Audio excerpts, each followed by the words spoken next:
दोस्तों, आपको टेस्ट भी करवाया जाएगा, ट्रिक भी बताई जाएगी। तो जल्दी से बताएं, बकरी बिलाप के रचनाकार कौन है? दोस्तों 2 सेकंड है आपके पास। और आपको पता है दोस्तों कि भारत में बकरी बहुत हैं, भारत में बकरियां बहुत हैं। अगर किसी की बकरी को थोड़ा सा कुछ हो जाता है तो लोग बिलाप करने लगते हैं। भारत में किसी की बकरी को किसी थोड़ा सा कुछ हो जाता है तो क्या करने लगते हैं? बिलाप करने लगते हैं। कहाँ पर? भारत में। तो बकरी को कुछ हो जाता है तो बिलाप करने लगते हैं भारत में। तो भारतेंदु किसकी रचना हो जाएगी? ये भारतेंदु। बोले बकरी को कुछ हो गया तो बिलाप करते हैं भारत के लोग, तो भारतेंदु जी की रचना हो जाएगी। यानी कि जो आ नंबर है वो आपका बिल्कुल सही हो जाएगा। ठीक है, अगला है दोस्तों, आनंद अरुणोदय के रचनाकार कौन है? दोस्तों आपको पता है कि लास्ट में आपको एक चैलेंज प्रश्न दिया जाएगा और इसका उत्तर आपको लिखना होता है और सबसे अच्छी ट्रिक आपको कौन सी लगी वो आपको बताना होता है। ठीक है, आनंद अरुणोदय की रचनाकार बताना है दोस्तों। 4 विकल्प हैं और 4 में आपका बिल्कुल सही आंसर क्या होगा? 2 सेकंड में आपने उत्तर का चयन किया है प्रेमघन। बद्री नारायण चौधरी प्रेमघन की रचना है आनंद अरुणोदय। और दोस्तों अगर कोई 2 शब्द प्रेम के आपसे बोल दे तो आनंद आ जाता है। काय के शब्द बोल दे? प्रेम के। 2 शब्द प्रेम के बोल दे तो आनंद आ जाता है। तो आनंद अरुणोदय रचना किसकी होगी? प्रेमघन की कि भारतेंदु की? प्रेमघन की होगी ना। और दोस्तों आपको पता है एक इन्होंने आनंद कादम्बनी पत्रिका भी निकाली थी, आनंद कादम्बनी, है ना, इसको भी आपको याद रखना है। आनंद कादम्बनी पत्रिका किसने निकाली थी? प्रेमघन साहब ने, है ना। पूछा जाता है आनंद कादम्बनी पत्रिका किसने निकाली थी? प्रेमघन ने। अगला है प्रेम संपत्ति लता के रचनाकार दोस्त कौन है? दोस्तों आपको पता है दोस्तों कि प्रेम की संपत्ति किसके पास थी? हम बोलते हैं कि हमारे ये प्रॉपर्टी है, हमारी वो है, हमारे पास इतनी संपत्ति है, लेकिन जो प्रेम रूपी संपत्ति थी वो किसके पास थी? आपको पता होगा, आप पढ़ते हैं कि मोहन के पास, मोहन यानी कि श्री कृष्ण के पास थी दोस्तों प्रेम रूपी संपत्ति। तो याद रख लेना, मोहन से जगमोहन, ठाकुर जगमोहन, है ना। आपने पढ़ा होगा कृष्ण जी की पास क्या थी? प्रेम रूपी संपत्ति। सब लोग उनसे प्रेम करते थे। तो प्रेम रूपी संपत्ति किसके पास थी? मोहन। तो मोहन से बनेगा जगमोहन। ठाकुर जगमोहन की रचना है प्रेम संपत्ति लता। ठीक है, अगला है मन की लहर की रचनाकार कौन है? दोस्तों 2 सेकंड में आप अपने उत्तर का चयन करेंगे और मैं आपको बता दूं कि अगर कभी मन में लहर उठ जाए कि हमें पढ़ाई करना है, कभी मन में लहर उठ जाए तो कि हमें पढ़ाई करना है, तो उसका प्रताप बहुत होता है दोस्तों, उसका प्रताप बहुत होता है और आप IAS IPS बन जाते हो, है ना। तो मन में पढ़ाई की लहर उठानी है ना, और उस लहर का इतना प्रताप होगा कि आप IAS बन जाओगे। तो काय का प्रताप है? मन की लहर का प्रताप है। बोले ये तो IAS कैसे बन गए? वो तो ये तो मन की लहर का प्रताप है जो हम IAS बन गए। तो मन की लहर का प्रताप, इसलिए प्रताप नारायण मिश्र, यानी कि ये नंबर आपका बिल्कुल सही हो जाएगा। ठीक है, अगला क्वेश्चन है दोस्तों, भारत 12 मासा के रचनाकार कौन है? 4 विकल्प हैं दोस्तों। हम देखते हैं कि भारत में नहीं सब जगह कितने मास होते हैं? 12 मास होते हैं, है ना, 12 महीना होते हैं। और आपको पता है कि भारत में 12 मासा जो है राधा और कृष्ण की क्या की जाती है? पूजा की जाती है। भारत में 12 मासा राधा कृष्ण की पूजा की जाती है। तो भारत 12 मासा के रचनाकार कौन होंगे? कौन होंगे? राधा कृष्ण दास, है ना। बोले सर भारत में 12 मासा राधा और कृष्ण की पूजा की जाती है, इसलिए राधा कृष्ण दास इसके रचयिता हो जाएंगे। ठीक है, पावस पचासा की रचनाकार कौन है दोस्तों? 4 विकल्प हैं। तब तक मैं आपको बता दूं कि यहाँ पर एक क्या आ रहा है? पाँव, है ना, और एक क्या आ रहा है? 50। अब आपको पाँव 50 बार पढ़ना है। किसके? अम्बे। आप वो आरती करते ना, अम्बे तू है जगदम्बे काली, पढ़ते ना आरती, तो वो ही है। पाँव 50 बार पढ़ना है बोले अम्बे के, तो अम्बे से बनेगा अंबिका दत्त व्यास। अंबिका दत्त व्यास, पाँव 50, पावस 50, इस प्रकार से पावस 50। और अम्बे के पढ़ना है तो अंबिका दत्त व्यास की रचना होगी। कौन सी? पावस 50। कितने बार पढ़ना है? 50 बार। किसके? अम्बे के, तो अंबिका दत्त व्यास। ठीक है, अगला है भारत दुर्दशा के रचनाकार कौन है? दोस्तों आपको पता है कि भारत दुर्दशा, है ना, अब यहाँ पर भारत आ रहा है और भारत दुर्दशा, तो ये भी रचना किसकी होगी? भारतेंदु की होगी, है ना। भारत दुर्दशा भारतेंदु जी की रचना है ना। भारत भारती मैथिली शरण गुप्त की रचना है, भारत दुर्दशा भारतेंदु की है ना। कभी कभी कंफ्यूज हो जाते लोग, इस प्रकार से आपका डी नंबर बिल्कुल सही हो जाएगा। नेक्स्ट है भारत धर्म के रचनाकार कौन है दोस्तों, भारत धर्म। और आपको पता है कि भारत में जब लोग धर्म करते हैं तो दोस्तों किसके पास जाते हैं, अम्बे माता है ना, काली जी के पास जाते हैं। बोले हम तो धर्म करने जा रहे हैं, कहाँ जा रहे हैं, बोले अम्बे के पास जा रहे हैं, अम्बे।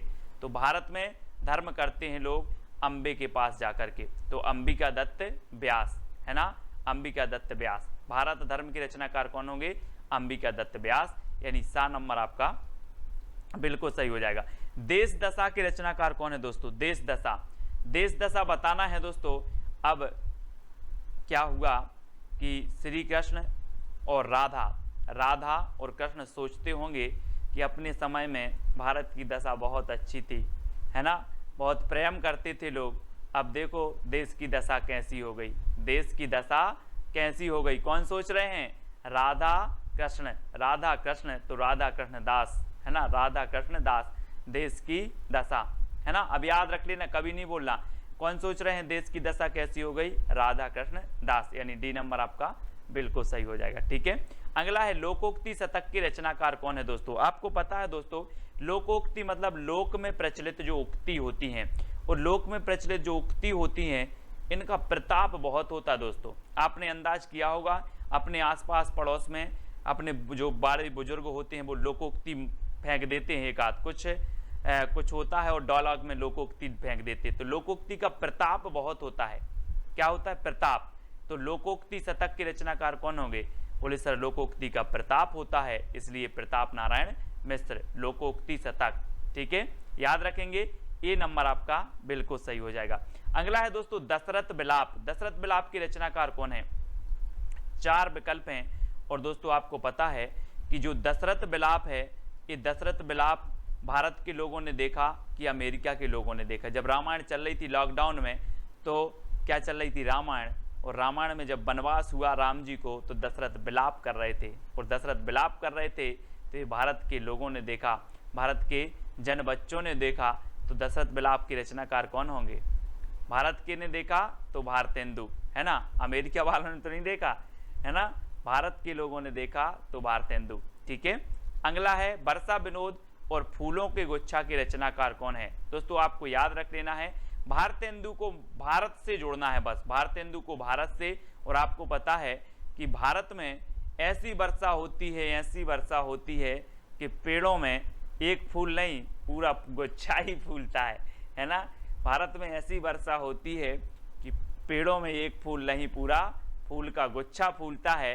कहाँ पर, भारत में। तो भारत में वर्षा होती है तो वर्षा विनोद है ना, और फूलों का गुच्छा फूलता है तो फूलों का गुच्छा, ये भी भारतेंदु की है। वर्षा विनोद भी किसकी है, भारतेंदु की है। ठीक है, और एक जगत विनोद पूछी जाती है दोस्तों, जगत विनोद ये रत्नाकर जी की है ना। और आपने एक मिश्र बंधु की जो रचना है वो आपको बतानी है, वो कौन सी विनोद है ना। तो वर्षा विनोद और फूलों के गुच्छा किसकी है, भारतेंदु जी, यानी डी नंबर आपका बिल्कुल सही होगा। 100 अजान एक सुजान की रचनाकार कौन है दोस्तों, 100 अजान एक सुजान। बोले ऐसा क्या है सुजान में कि 100 अजान और एक सुजान, ऐसा क्या है सुजान में। तो बोले भैया सुजान के बाल बहुत अच्छे हैं। क्या है सुजान, क्या आपने देखा होगा घनानंद जी की प्रेमिका का नाम था सुजान है ना। अब बोले 100 अजान और एक सुजान, तो बहुत सारे लोग बोले यार सुजान में ऐसा क्या है। तो बोले सुजान के बाल बहुत अच्छे हैं, तो बाल से बनेगा बालकृष्ण भट्ट। सुजान के क्या हैं, बाल बहुत अच्छे हैं, एक अजान और 100 सुजान है ना। एक इसकी है बालकृष्ण भट्ट जी का है ना। ये 4 नंबर आपका बिल्कुल सही हो जाएगा है ना। हिंदी प्रदीप के ये रचनाकार थे।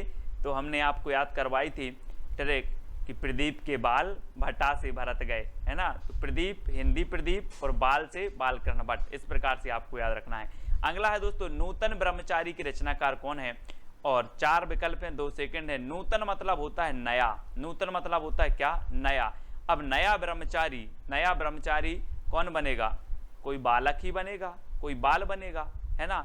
तो आपने एक सुना होगा बाल ब्रह्मचारी और एक सुना है यहाँ पर नूतन ब्रह्मचारी।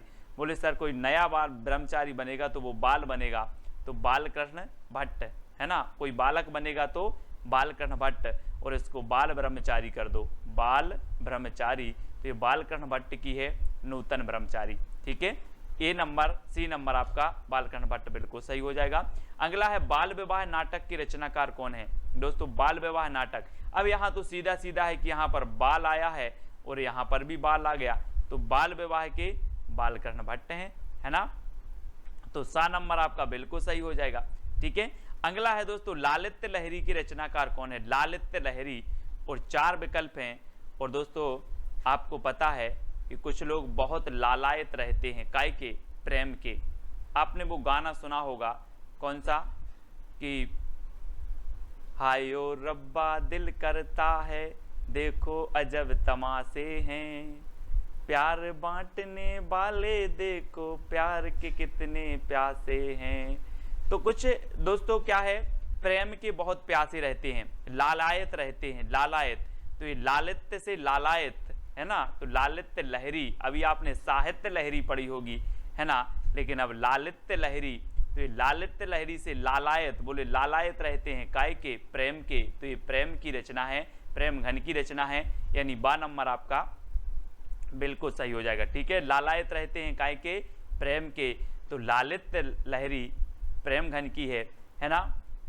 और ललित ललाम एक पूछी जाती है, ललित ललाम मतीराम की रचना, है ना, तो ललित ललाम रीतिकाल में मतीराम की है। लालित लहरी ये भारतेंदु युग में प्रेम घन की है, क्योंकि लालित से लालायत रहते हैं प्रेम के। ठीक है, श्यामा लता और श्यामा सरोजनी, ये किसकी रचना है? दोस्तों आपको श्यामा से श्याम, और श्याम कृष्ण को बोलते हैं, और कृष्ण का दूसरा नाम क्या है? मोहन, तो मोहन की होगी जगमोहन सिंह ठाकुर, है ना, श्यामा लता और श्यामा सरोजनी, है ना, तो श्याम किसको बोलते हैं? मोहन को, तो ठाकुर जगमोहन सिंह की दोनों रचना है, श्यामा लता और श्यामा सरोजनी। ठीक है, किसकी है? जगमोहन सिंह की। अगला क्वेश्चन है बंदर सभा के रचनाकार कौन है? दोस्तों आपको पता है दोस्तों कि भारत में बंदर की भी सभा होती है, भारत में बंदर की भी सभा होती है, अमेरिका में नहीं होती, कहाँ होती है? भारत में। तो भारत में बंदर सभा होती है, तो बंदर सभा के रचनाकार कौन होंगे? कौन होंगे? बंदर सभा भारत में होती है तो कौन होंगे? भारतेंदु की प्रेम घन, भारतेंदु होगी ना, भारत में होती है बंदर सभा, तो भारतेंदु जी की रचना है। ठीक है, अगला क्वेश्चन है देवयानी की रचनाकार कौन है? दोस्तों देवयानी, देव, देव यानी क्या होता है? देव यानी, बोले सर देव यानी होता है मोहन, यानी कि कृष्ण जी, देव यानी मोहन, देव यानी मोहन। अब बोलते ना कि देव यानी क्या होता है, देव का मतलब क्या होता है, ऐसे करते ना, तो देव यानी मोहन, देव यानी मोहन। ठीक है, तो देवयानी की रचनाकार कौन होंगे? जगमोहन सिंह, ठाकुर जगमोहन सिंह। ठीक है, इस प्रकार से याद रखेंगे। अगला है अलौकिक लीला के रचनाकार कौन है? दोस्तों आपको पता है कि पहले क्या करते थे, जो भगवान थे वो क्या करते थे? प्रेम करते थे, तो बोले ये तो अलौकिक लीला है, भगवान प्रेम करते थे तो अलौकिक लीला है, तो क्या करते थे? प्रेम, तो प्रेम से प्रेम घन, अलौकिक लीला, है ना, बोले ये तो अलौकिक लीला है, प्रेम की अलौकिक लीला, प्रेम की अलौकिक लीला, याद रख लेना इस प्रकार से, प्रेम की अलौकिक लीला। सबसे पहली जो आपकी रचना है वैदेही वनवास और प्रिय प्रवास की रचनाकार कौन है? 2 सेकंड आपको दिए जाएंगे, आपको उत्तर कमेंट में लिखना है। और दोस्तों जब तक मैं आपको बता दूं कि वनवास किसको हुआ था? अयोध्या के राजा राम को हुआ था। किसको हुआ था? अयोध्या के राजा राम को वनवास हुआ था, है ना, तो अयोध्या से उपाध्याय आपका उत्तर होगा। और जब ये वनवास हुआ तो ये अपने प्रिय को लेकर प्रवास कर गए थे, वन को प्रवास कर गए थे, है ना, तो प्रिय को, तो प्रिय प्रवास, है ना, और अयोध्या के राजा किसको? राम को वनवास हुआ था, तो वैदेही वनवास हुआ था अयोध्या के राजा राम को, तो अयोध्या से उपाध्याय हरिऔध की रचना होगी। और ये प्रिय को ले गए थे तो प्रिय प्रवास भी इन्हीं की रचना होगी। ठीक है, अब दोस्तों याद रख लेना है ये दोनों ही रचना वैदेही वनवास और प्रिय प्रवास किसकी हैं? उपाध्याय हरिऔध जी की हैं। और प्रिय प्रवास ये हिंदी का खड़ी बोली का प्रथम महाकाव्य है, खड़ी बोली का प्रथम महाकाव्य माना जाता है प्रिय प्रवास। ठीक है, इसको याद रखेंगे। अगला है मिलन पथिक, मानसी, स्वप्न के रचनाकार कौन है? तो रचनाकार कौन है दोस्तों? आपका बिल्कुल सही आंसर होगा, वो कौन होंगे? उत्तर आपका सही हो जाएगा दोस्तों, राम नरेश त्रिपाठी। कौन है? त्रिपाठी। यानी कि आपका जो विकल्प नंबर सी है वो बिल्कुल सही हो जाएगा। ठीक है, मिलन, पथिक, मानसी और स्वप्न, ये राम नरेश त्रिपाठी की चारों रचनाएं हैं। इनको याद कर लेना, इनका क्रम भी यही है दोस्तों। मिलन के पथ में मानसी का स्वप्न देखा, मिलन के पथ में मानसी, इनका क्रम भी सबसे पहले मिलन, फिर पथ, फिर मानसी और स्वप्न, इनका क्रमबद्ध भी कई बार पूछा जाता है। तो आपको याद रख लेना, मिलन के पथ में मानसी का स्वप्न देखा, ये राम नरेश त्रिपाठी की रचनाएं हैं, है ना। कैसे याद करोगे? मिलन के पथ में मानसी का स्वप्न देखा, ये राम नरेश त्रिपाठी जी की रचनाओं का एक ट्रिक हो जाएगी जो आपको याद रख लेना है, और ये रचनाएं त्रिपाठी जी की हैं। ठीक है, अगला है दोस्तों, कृषक क्रंदन के रचनाकार कौन हैं? दोस्तों आपको पता है कि जब इस प्रकार से पानी नहीं गिरता तो कृषक क्या करता है? क्रंदन करता है। और क्रंदन इसका ईश्वर के पास गया, गया क्या?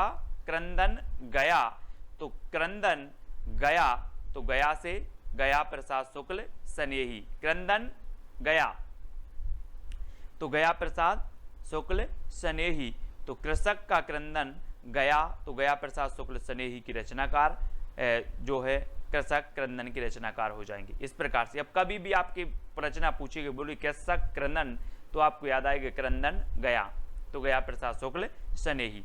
अगला हिंडोला की रचनाकार कौन है दोस्तों? चार विकल्प है, चार में से आपको बताना है, और आपको पता है कि आपको याद कर लेना है जगन्नाथ का हिंडोला, जगन्नाथ का हिंडोला, यानी कि जो सी नंबर है वो बिल्कुल सही हो जाएगा, जगन्नाथ का हिंडोला।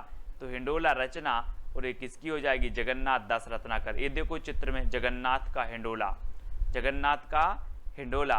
अब कभी भूलोगे आप? नहीं भूल पाओगे। जगन्नाथ का हिंडोला, बोले हिंडोला रचना किसकी है? बोले जगन्नाथ दास रत्नाकर, है ना। सी नंबर आपका बिल्कुल सही हो जाएगा। अगला है संपत्ति शास्त्र की रचनाकार कौन है? दोस्तों चार विकल्प हैं, चार में से चयन करना है, और आपको पता है अगर आप महावीर की भक्ति करोगे तो आपके पास संपत्ति की कमी नहीं रहेगी। किसकी भक्ति करोगे? महावीर भगवान की भक्ति करोगे तो आपके पास संपत्ति की क्या नहीं रहेगी? कमी नहीं रहेगी। तो महावीर से बनेगा आपका महावीर प्रसाद द्विवेदी। ठीक है, महावीर से क्या बनेगा? महावीर प्रसाद द्विवेदी। इस प्रकार से आपको याद रखना है। ठीक है, बोले महावीर की भक्ति करेंगे तो संपत्ति की कमी नहीं रहेगी। महावीर प्रसाद द्विवेदी, इनके नाम पर द्विवेदी योग का नाम पड़ा था। ठीक है, भारत भारती की रचनाकार कौन है दोस्तों? चार विकल्प हैं, भारत भारती, और आपको पता है कि हम भारत भारती की शरण में हैं। हम लोग क्या हैं? भारत भारती की, माँ भारती की शरण में हैं कि नहीं है?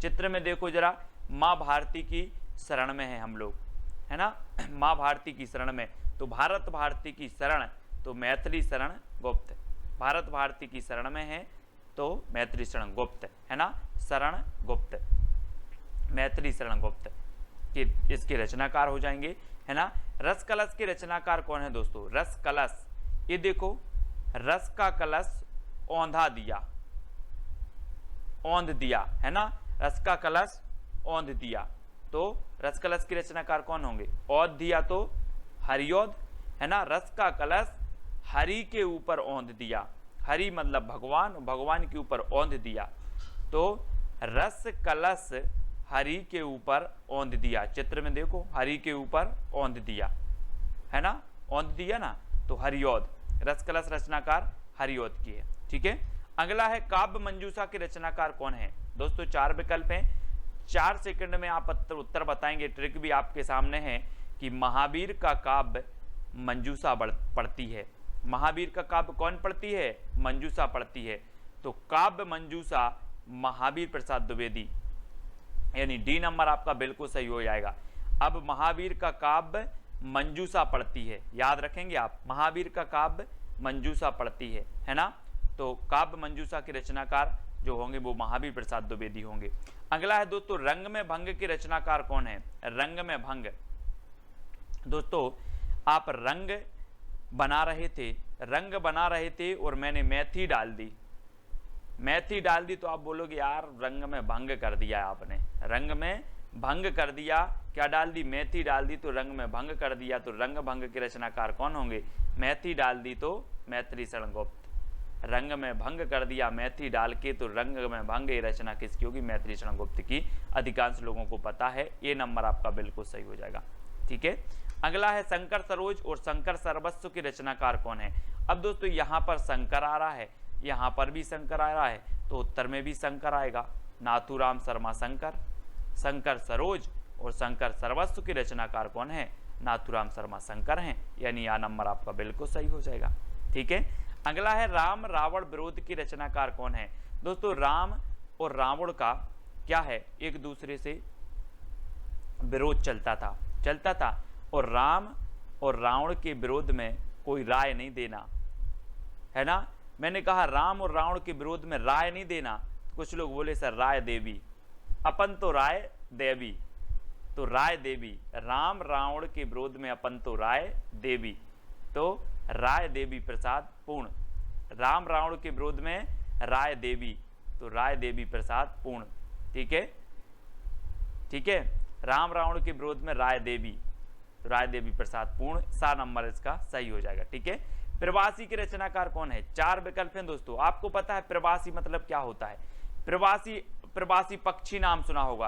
प्रवासी पक्षी मौसम के अनुसार जहां भी उनके अनुकूल मौसम होता है वहां चले जाते, मतलब यहां वहां भागते रहते हैं। वैसे ही प्रवासी यहां वहां भागते हैं, मतलब यहां वहां अपने लोचन से देखते रहते, कहां मौका है कहां अच्छा है वहां भागते रहते हैं। तो कैसे देखते हैं? अपने लोचन से देखते हैं, लोचन से, प्रवासी लोचन से देखते हैं कि हमें किस ओर जाना है, कहां भागना है प्रवासी लोग। तो लोचन प्रसाद पांडे की रचना हो जाएगी प्रवासी।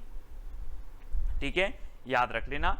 अगला है वीर बालक के रचनाकार कौन है? नाथूराम शर्मा शंकर, लोचन प्रसाद पांडे, राय देवी प्रसाद पूर्ण या फिर लाला भगवान दीन।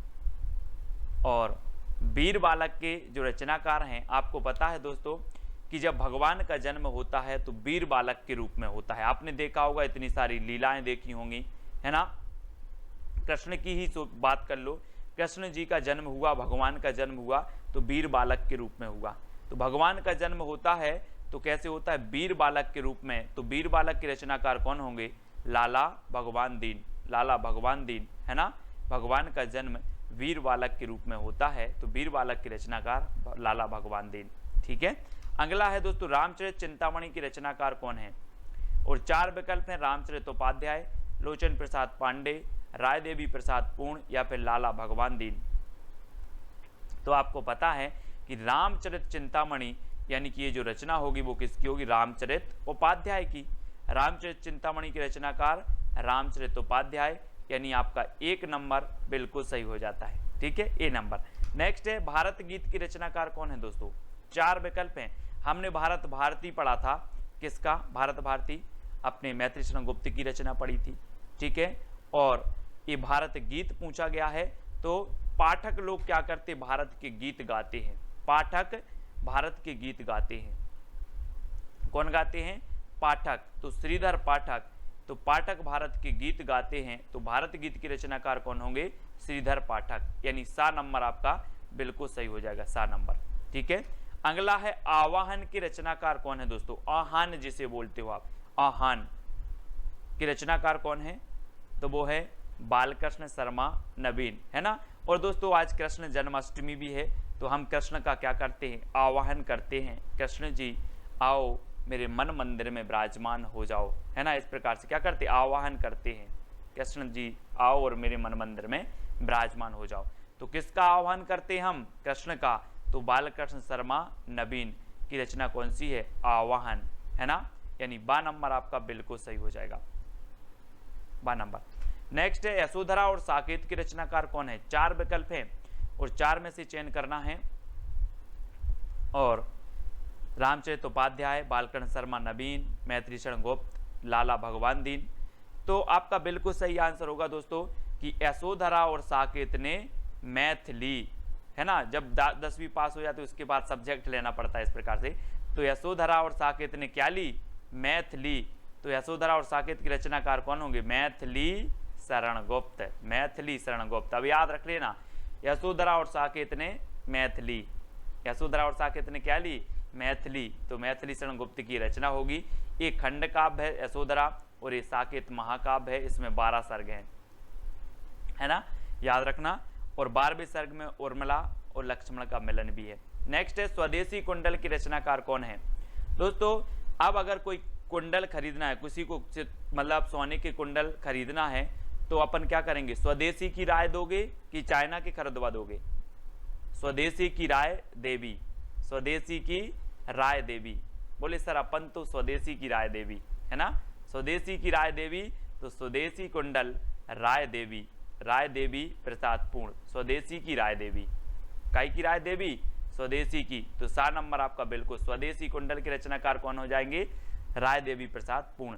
बिकट भट्ट के रचनाकार कौन है दोस्तों, बिकट भट्ट। 4 विकल्प हैं और 4 में आपको याद रखना है कि रामचरित उपाध्याय की है, बालकन शर्मा नवीन की है, मैथिली शरण गुप्त की है या फिर लाला भगवान दीन की है। तो याद रख लेना है आपको, आपका सही उत्तर हो जाएगा मैथिली शरण गुप्त की। मैथिली का विकेट गिर गया, मैथिली का विकट गिर गया, मैथिली का दे देखो विकट गिर गया। तो बिकट भट्ट की रचनाकार कौन होंगे, बोले सर मैथिली का विकट गिर गया, विकट गिर गया तो मैथिली शरण गुप्त, ठीक है, विकट गिर गया और बिकट भट्ट मैथिली शरण गुप्त, है ना। अगला है उद्धव शतक और गंगा अवतरण की रचनाकार कौन है, रामचरित उपाध्याय, जगन्नाथ दास रत्नाकर, मैथिली शरण गुप्त या फिर लाला भगवान दीन। 4 विकल्प हैं, 4 में से आपको चयन करना है। वीडियो को लाइक करना है और आपको शेयर भी करना है, ठीक है। और आपका बिल्कुल सही आंसर होगा कि उद्धव शतक और गंगा अवतरण के रचनाकार हैं जगन्नाथ दास रत्नाकर। रत्नाकर ने गंगा अवतरण में शतक लगाया, रत्नाकर ने गंगा अवतरण में शतक लगाया, गंगा अवतरण से गंगा अवतरण शतक लगाया तो उद्धव शतक, ठीक है। रत्नाकर ने कब लगाया, गंगा अवतरण में शतक लगाया। रामायणी महाकाव्य की रचनाकार कौन है। 4 विकल्प हैं, 2 सेकंड में आप अपने उत्तर का बताना है दोस्तों। और यहाँ पर चित्र में देखना दोस्तों, एक कामायनी रचना है और ये महाकाव्य है। और आपको पता है कि आप कामना करने जाते हो कहाँ पर, जयशंकर की प्रसाद, शंकर जी के पास जाते हो ना, भगवान मुझे परीक्षा पास करवा देना, तो क्या करने जाते हो, कामना करने जाते हो। तो कामायनी महाकाव्य किसका होगा, शंकर जी के पास जाते हो तो जयशंकर प्रसाद, ठीक है। और एक कामायनी दोस्तों आपको ये आपको रचना दिख रहा है, ये रचना है, ये बुक है और ये जयशंकर प्रसाद जी की है, ठीक है। और ये महाकाव्य है, कितने सर्गों का महाकाव्य है, 15 सर्गों का महाकाव्य है दोस्तों। और 1935 में ये प्रकाशित हुआ था, ठीक है। तो याद रख लेना, छायावाद का श्रेष्ठ महाकाव्य माना जाता है। लोकायतन महाकाव्य के रचनाकार कौन है दोस्तों। 4 विकल्प हैं दोस्तों, महाकाव्य लोकायतन और कामायनी, ये दोनों ही छायावाद के महाकाव्य हैं। और आपको बताना है 2 सेकंड में। और इसकी जो ट्रैक है दोस्तों, लोक में सुमित्रा आए हैं, लोक में सुमित्रा आए हैं, तो लोक में तो लोकायतन और सुमित्रा आए हैं तो सुमित्रा नंदन पंत।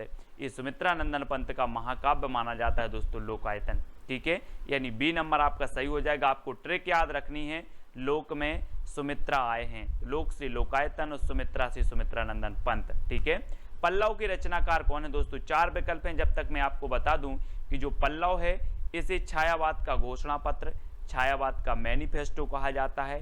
पंत जी की प्रसिद्धि का आधार भी कौन सा है, पल्लव ग्रंथ है। और ये किसकी है, पंत जी की है, सुमित्रा नंदन पंत। और इन्हें प्रकृति का चेतेरा कवि भी कहा जाता है ना, प्रकृति का सुकुमार कवि, प्रकृति का चेतेरा कवि। और दोस्तों सुमित्रा से पल्लव पड़ा है, आप बोलते ना कि किससे पाला पड़ गया यार, वही है, सुमित्रा से पाला पड़ा है, सुमित्रा से पल्लव पड़ा है, ठीक है। तो सुमित्रा से पल्लव पड़ा तो सुमित्रा नंदन पंत की रचना हो जाएगी पल्लव। तुलसीदास के रचनाकार कौन है। 4 विकल्प हैं, जयशंकर प्रसाद, सुमित्रा नंदन पंत, निराला, महादेवी वर्मा। और आपको पता है दोस्तों तुलसीदास एक श्रेष्ठ कवि हैं और तुलसीदास रचना भी है। तो तुलसीदास निराला कवि है, तुलसीदास निराला कवि है। तो तुलसीदास तो निराला कवि है ही दोस्तों। और तुलसीदास जो रचना है ये भी निराली रचना है, यानी कि निराली से और निराला से आपका निराला सा नंबर सही हो जाएगा। आपको याद रख लेना तुलसीदास निराला कवि है, ठीक है। तो ये तुलसीदास रचना निराला की हो जाएगी, ठीक है। अगला है दोस्तों राम की शक्ति पूजा के रचनाकार कौन है। बहुत ही बढ़िया रचना है और मोस्ट इंपॉर्टेंट है दोस्तों।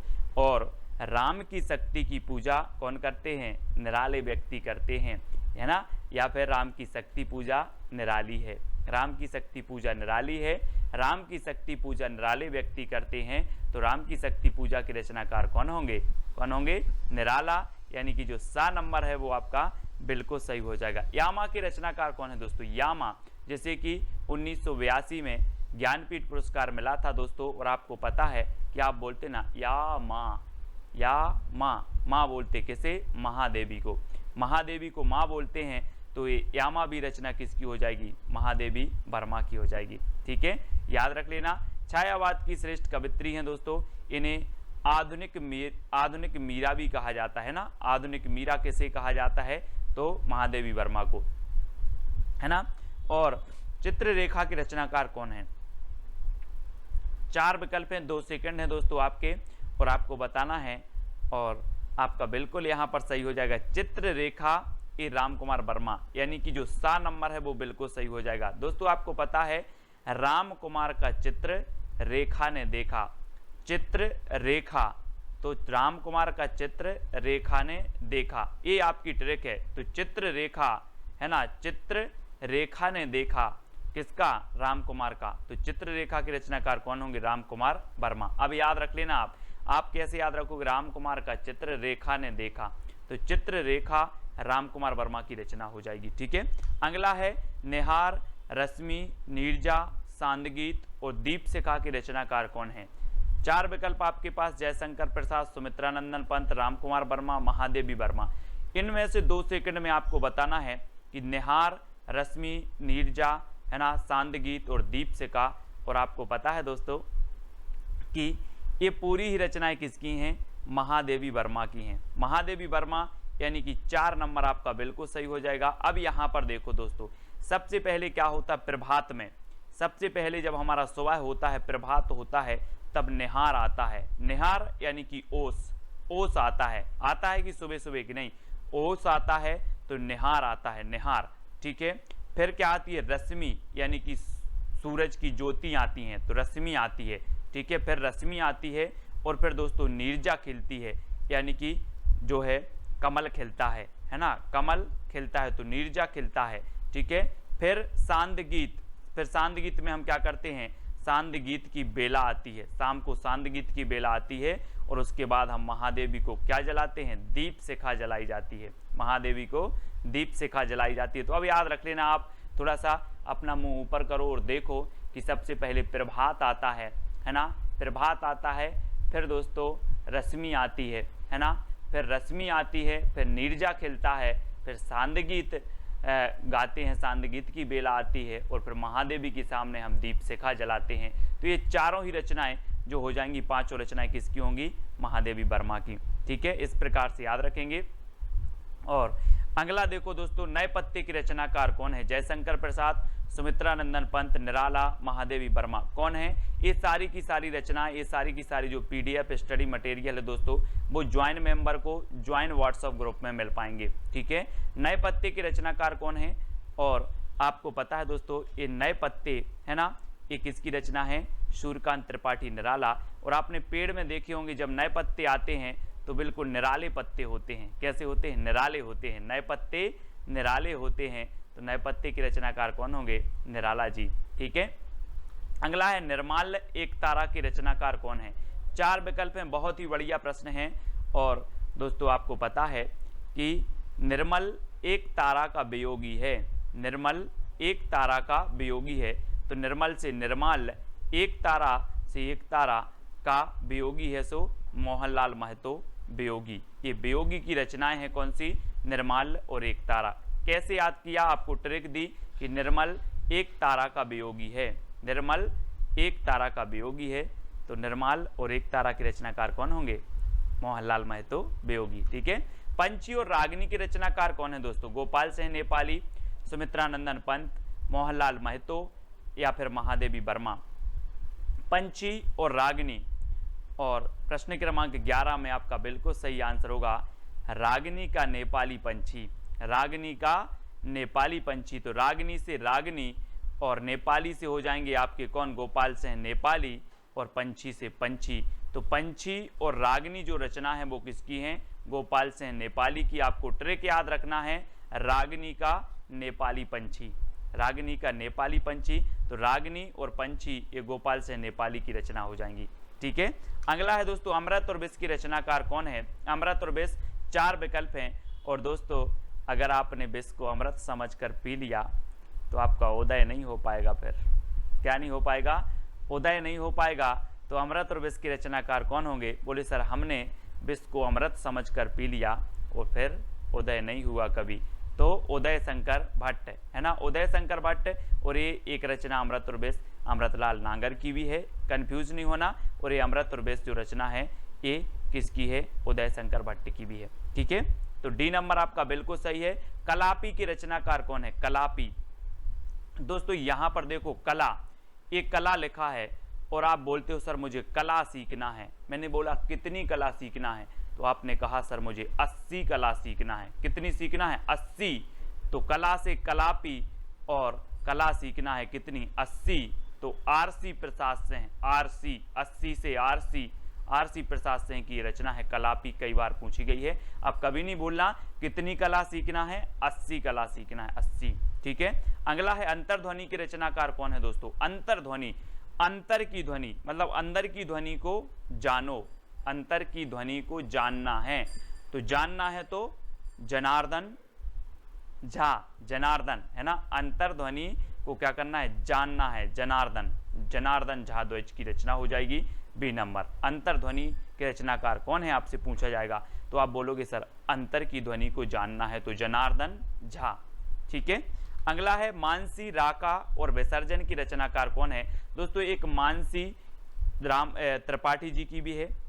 ठीक है, और याद रख लेना है, और ये मानसी जो रचना है ये आपकी उदय शंकर भट्ट की भी है। ठीक है, ऐसे आप याद रखेंगे मानसी, राका और विसर्जन। मानसी रुको, उदय शंकर का विसर्जन मत करना। मानसी रुको, उदय शंकर का विसर्जन मत करना। तो मानसी से मानसी, रुको से राका और विसर्जन से विसर्जन।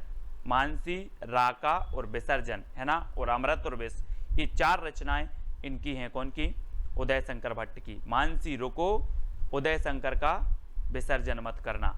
मानसी रुको, उदय शंकर का विसर्जन मत करना, ये किसकी रचनाएं हो गई, उदय शंकर भट्ट, यानी डी नंबर आपका बिल्कुल सही हो जाएगा। ठीक है, अगला है कुकुरमुत्ता के रचनाकार कौन है। 4 विकल्प हैं दोस्तों, जरा इस चित्र को देखो। कुकुरमुत्ता ये किसकी है, ये देखो बिल्कुल निराला होता है दोस्तों। ये कुकुरमुत्ता देखो कैसा छत्ता सा बना है, निराला ही होता है। आप देखो जरा, निराला, ये निराला होता है कुकुरमुत्ता। तो ये कुकुरमुत्ता के रचनाकार कौन होंगे, निराला है ना। बोले सर कुकुरमुत्ता चित्र में देखा ये निराला होता है, तो निराला की रचना हो जाएगी, ये सूर्यकांत त्रिपाठी निराला। ठीक है, अगला देखो खादी के फूल की रचनाकार कौन है। 4 विकल्प हैं, और दोस्तों ये संयुक्त रचना मानी जाती है 2 कवियों की, और वो कवि कौन से हैं, बच्चन के पंती ने खादी के फूल पहने। अपन बोलते ना नाती पंती, तो बच्चन के पंती ने खादी के फूल पहने, याद रख लेना है ना। बच्चन के पंती ने खादी के फूल पहने, तो ये खादी के फूल रचना है, और बच्चन के पंती ने पहनी। तो बच्चन और पंत, बच्चन और पंत की ये संयुक्त रचना मानी जाती है दोनों की, यानी कि विकल्प नंबर आपका सा जो है वो बिल्कुल सही हो जाएगा। खादी के फूल बच्चन के पंती ने पहले, है ना, बच्चन के पंती ने खादी के फूल पहने, ये ट्रिक है आपकी। तो खादी के फूल जो रचना है ये बच्चन और पंत की हो जाएगी। ठीक है, इसको आप याद रखेंगे। अगला है करुणालय और आंसू की रचनाकार कौन है। दोस्तों आपको ट्रिक कौन सी अच्छी लगी है वो आप बता देना, और आप ज्वाइन व्हाट्सएप ग्रुप से ज्वाइन होना चाहते हैं, है ना, जुड़ना चाहते हैं, तो आपको चैनल के ज्वाइन मेंबर बनना पड़ेगा। ज्वाइन मेंबर का अलग से व्हाट्सएप ग्रुप है, और जो है सब्सक्राइबर मेंबर का अलग से व्हाट्सएप ग्रुप है। ठीक है, तो ज्वाइन मेंबर को विशेष जो है यहाँ पर स्टडी मटेरियल प्रेषित किया जाता है दोस्तों, और सब्सक्राइब मेंबर को टेस्ट आदि बहुत सारी चीज़ें करवाई जाती हैं। तो आप ज्वाइन मेंबर बनना चाहते हैं तो चैनल के ज्वाइन बटन पर क्लिक करें, और वहाँ से आप कुछ राशि पे करके जो है ज्वाइन मेंबर बन सकते हो। करुणालय और आंसू की रचनाकार कौन है। दोस्तों आपको पता है कि करुणालय, आंसू, करुणा के आंसू, हम पढ़ते ना करुणा के आंसू शंकर जी के सामने करुण के आंसू, ऐसे लिख लो, शंकर जी के सामने करुण के आंसू बहाते हैं, करुणा के आंसू बहाते हैं, करुण से करुणा कर दो, करुणा के आंसू बहाते हैं, किसके सामने?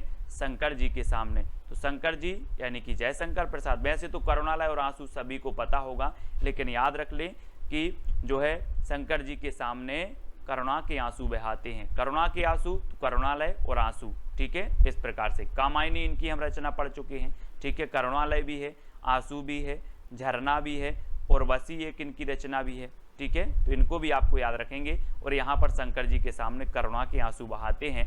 लहर, झरना और उर्वशी की रचनाकार कौन है दोस्तों? 4 विकल्प हैं, 4 में से आपको बताना है और यहाँ पर आपका जो बिल्कुल सही आंसर हो जाएगा वो क्या हो जाएगा? लहर। यहाँ पर देखो दोस्तों, ये शंकर जी बैठे हुए हैं, है ना, शंकर जी बैठे हैं और यहाँ से इनके जटों से लहर निकली, तो लहर निकली तो मानो ऐसा लग रहा था कि झरना निकला है, कोई झरना, है ना। और जब लोगों ने देखा तो लोगों के ओर बसी, लोगों के ओर मतलब हृदय, और हृदय में बसी, तो ऐसी लहर निकली कि झरना लग रहा था। और जब झरना लोगों ने देखा तो लोगों के ओर बसी, तो कहाँ से? शंकर जी की जटाओं से। आप बोलते ना कि गंगा निकली है। तो लहर, झरना और उर्वशी के रचनाकार कौन होंगे? जयशंकर प्रसाद, ठीक है। शंकर जी का नाम आ रहा है तो यहाँ भी जयशंकर प्रसाद। कि कृष्णार्जुन युद्ध 1918 के रचनाकार कौन है? अब 2 सेकंड आपको दिए जाते हैं, 4 विकल्प आपके पास हैं दोस्तों। अब यहाँ पर एक रचना आई है कृष्णार्जुन युद्ध। अब दोस्तों एक बात कॉमन सेंस लगाना कि कृष्ण और अर्जुन का युद्ध क्यों हुआ होगा? क्यों हुआ होगा? माखन के चक्कर में। काय के चक्कर में? यहाँ पर देखो कृष्ण और अर्जुन का, बोले सर कृष्ण और अर्जुन का युद्ध हुआ था माखन के चक्कर में। तो कृष्ण अर्जुन युद्ध के रचनाकार कौन होंगे? माखन के चक्कर में हुआ तो माखनलाल चतुर्वेदी, ठीक है।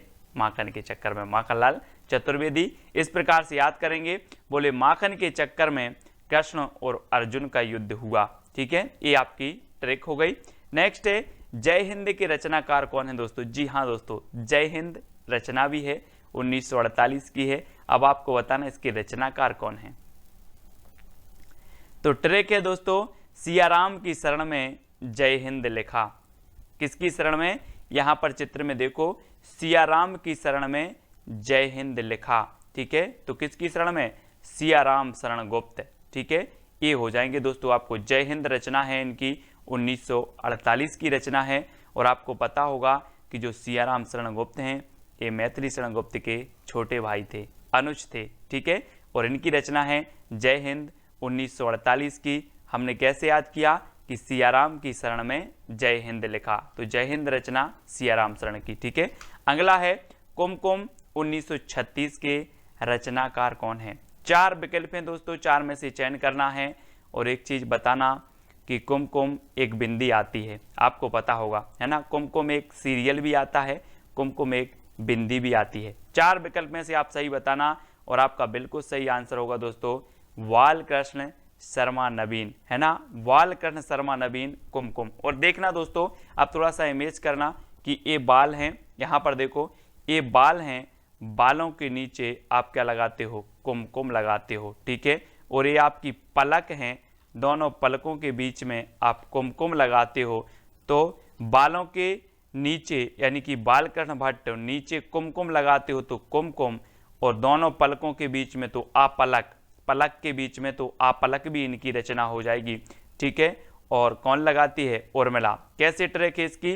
पलक झपकते ही उर्मिला ने बालों के नीचे रश्मि रेखा से कुमकुम लगाई, ठीक है। ये दोस्तों बालकृष्ण शर्मा नवीन की कुछ रचनाएं हैं। आपको ट्रिक है कि बाल झपकते ही जो है उर्मिला ने बालों के नीचे रश्मि रेखा से कुमकुम लगाई, ठीक है, पलक झपकते ही। ये आपकी ट्रिक हो जाएगी दोस्तों, इसको आपको याद रखना है। और इनकी रचनाएं देखो, क्रमबद्ध कुमकुम 1936 की, आपलक 1951, रश्मि रेखा 1951, क्वासी 1952, हम बिस्पाई जन्म के 1955 और उर्मिला 1957, ठीक है। ये बालकृष्ण शर्मा नवीन की रचना है। अब आपको याद रख लेना है, पलक झपकते ही उर्मिला ने बालों के नीचे रश्मि रेखा से कुमकुम लगाई। ठीक है, ये चीज आपको याद रखनी है और इनकी रचनाएं याद हो जाती हैं, साथ ही क्रमबद्ध भी हैं, सन भी आपको दिए हैं। ठीक है, ये उर्मिला हैं और पलक झपकते ही, तो उर्मिला से उर्मिला, पलक से आपलक, बालों के नीचे कुमकुम तो ये कुमकुम। ठीक है, तो इस प्रकार से आपको याद कर लेना है इनकी रचनाएं, और इसके पहले के बहुत सारे जो वीडियो हैं वो आपको जरूर देखना है दोस्तों। ठीक है, बिखरे मोती और त्रिधारा के रचनाकार कौन है? 4 विकल्प हैं, सुभद्रा कुमारी चौहान, सियाराम शरण गुप्त, बालकृष्ण शर्मा नवीन या फिर रामधारी सिंह दिनकर। और आपको पता है दोस्तों, ट्रिक भी मैंने नीचे दी है कि सुभद्रा के बिखरे मोती की त्रिधारा निकली। सुभद्रा के जो बिखरे मोती थे उनकी कितनी धारा निकली? त्रिधारा निकली। किसकी? सुभद्रा। तो सुभद्रा कुमारी चौहान की बिखरे मोती और त्रिधारा, ये रचनाएं दोनों ही इनकी हो जाएंगी, यानी आपका उत्तर होगा सुभद्रा कुमारी चौहान। आ नंबर आपका बिल्कुल सही हो जाएगा। ठीक है, परशुराम की प्रतीक्षा के रचनाकार कौन है? 4 विकल्प हैं, पहला है सुभद्रा कुमारी चौहान, सियाराम शरण गुप्त, बालकृष्ण शर्मा नवीन या फिर रामधारी सिंह दिनकर। और आपको पता है दोस्तों कि रामधारी सिंह दिनकर को अनल का कवि कहा जाता है, ओज का कवि कहा जाता है, और परशुराम की प्रतीक्षा इनकी दोस्तों बहुत ही बढ़िया रचना है, कई बार पूछी गई है। नीचे ट्रिक दी है कि परशुराम की प्रतीक्षा में उर्वशी और रश्मि ने कुरुक्षेत्र में हुंकार भरी, है ना। तो ये चीज़ आपको याद रखनी है कि परशुराम की प्रतीक्षा में जो है उर्वशी और रश्मि ने कुरुक्षेत्र में जो है हुंकार भरी। तो इनकी परशुराम की प्रतीक्षा, उर्वशी, रश्मि, कुरुक्षेत्र और हुंकार, ये इनकी रचनाएं हो जाएंगी। ठीक है, और एक इनकी रचना और है, कौन सी? रेणुका।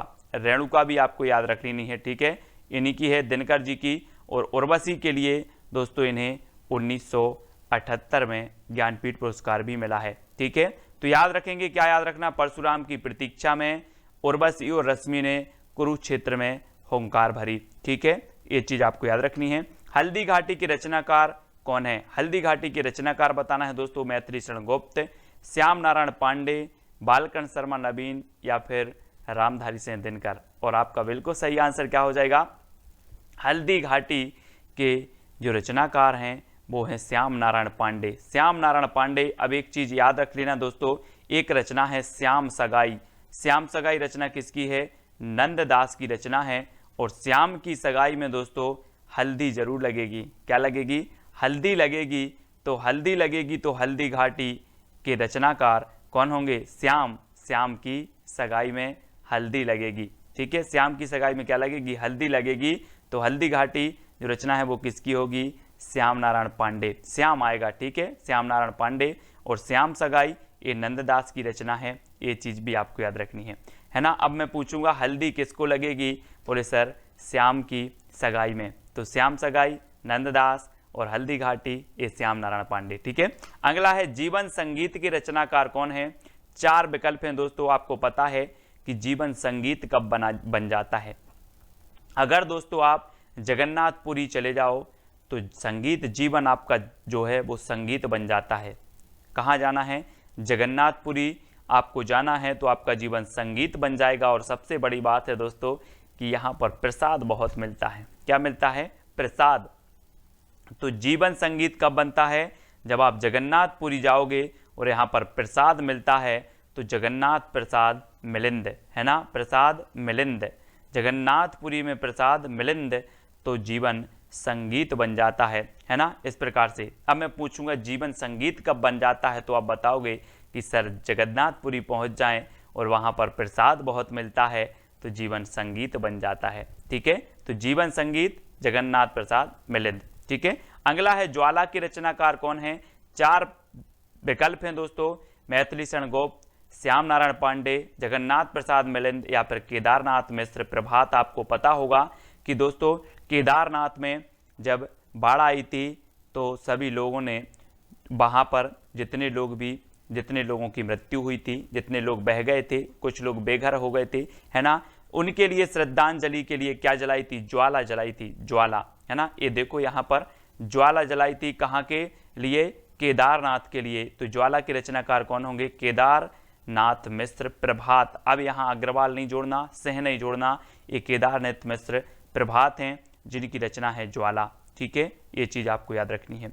अगला है साहित्य देवता के रचनाकार कौन है? 4 विकल्प हैं और आपको पता है दोस्तों कि साहित्य देवता को आपको माखन देना पड़ेगा तभी ये सारी रचनाएं याद होंगी, है ना। बोले साहित्य देवता माखन खा लो लेकिन ये रचनाएं याद हो जाएं, है ना।